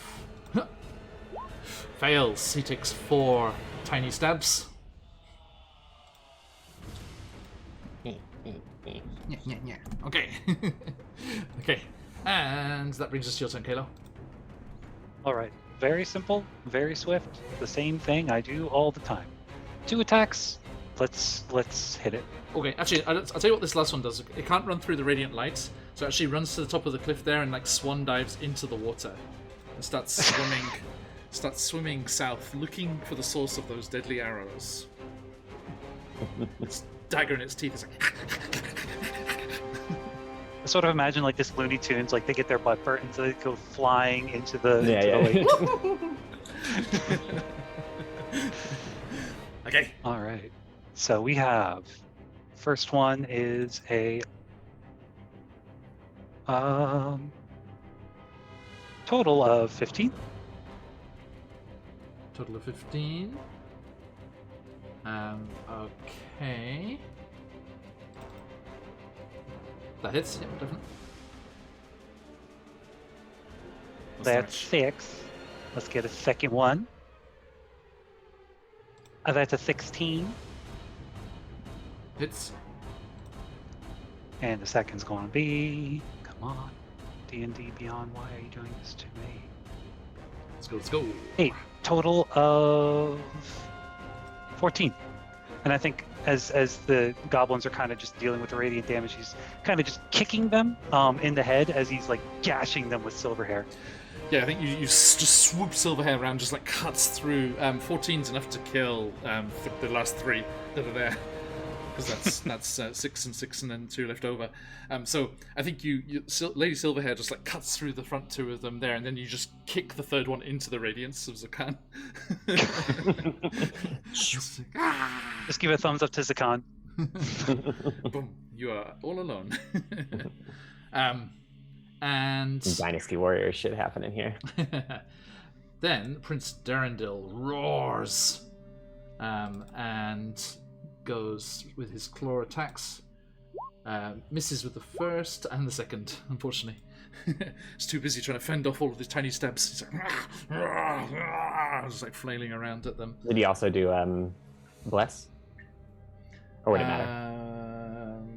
The first one might matter, actually. D4, where are you? He's taking all them tiny stabs. It's the least he deserves. Only a 1, sorry. Right.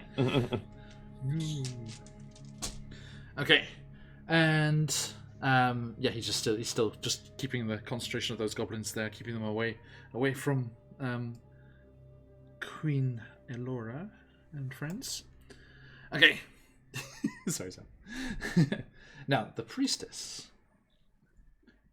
Says she kind of recognizes that radiance there. She's like, there's like kind of like a moon, almost like a moonlight kind of glow to it from your connection to Elistrai. And she's like, I might have known you were connected to that false god. My queen has not answered my call today, but I am quite willing to do this myself.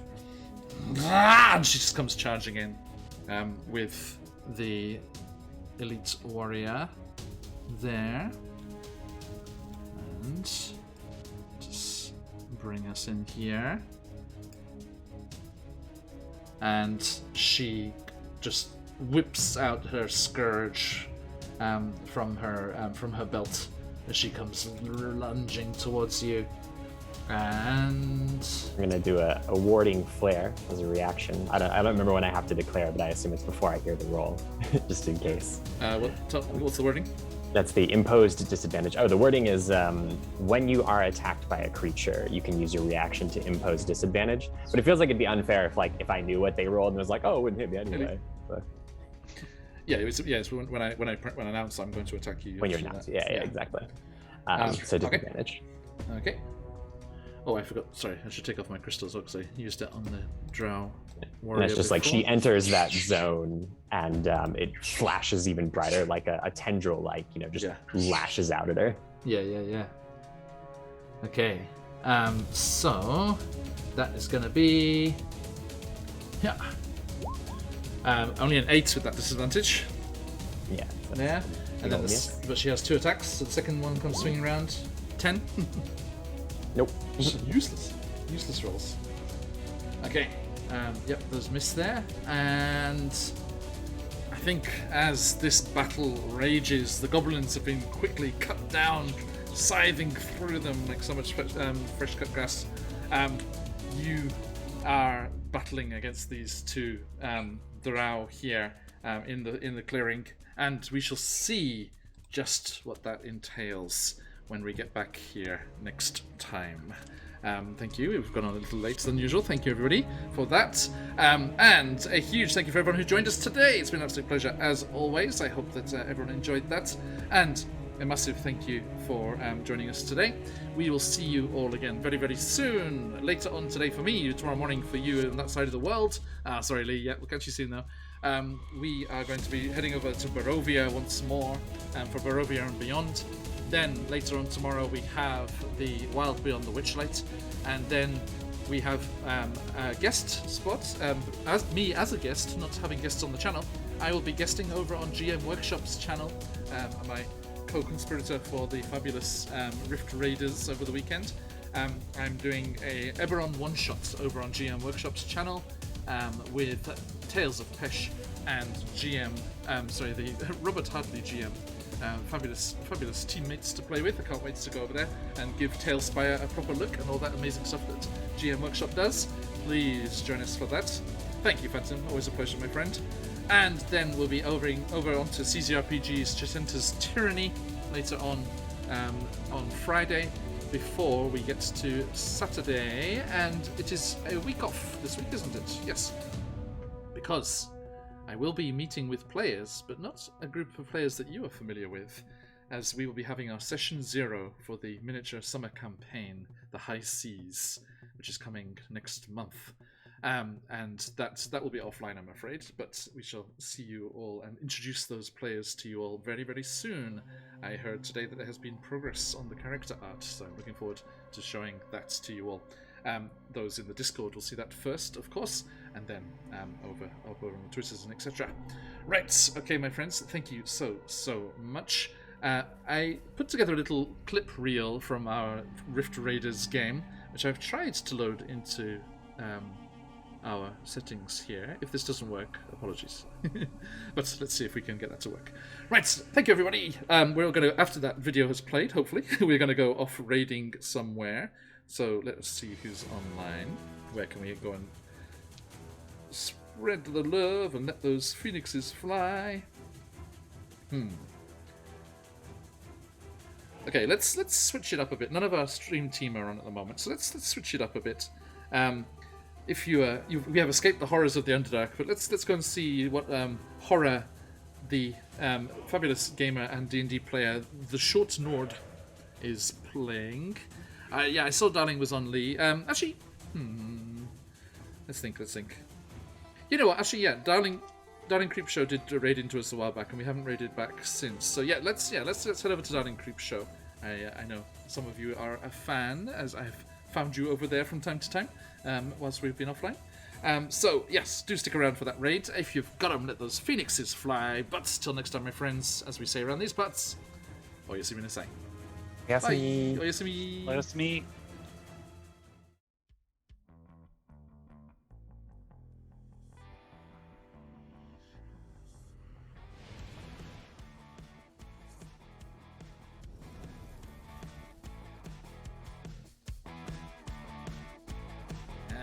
Hello, wherever and whenever you are, and welcome back to QuestJunkiesUK. Welcome to tonight's special episode.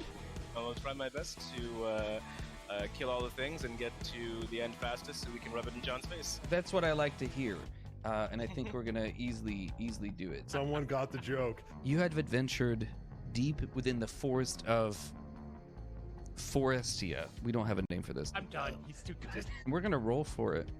Oh no. This is gonna be a good one. I feel it. Who wants a hug? Who wants a hug? Me not to hug you. I'm not hugging you all day. Group I'm not a hugger. Not a hugger. Two for the price of one. Only here at Phoenix Swaggy. Hey, only. Wow. Oh, it's a doorknob.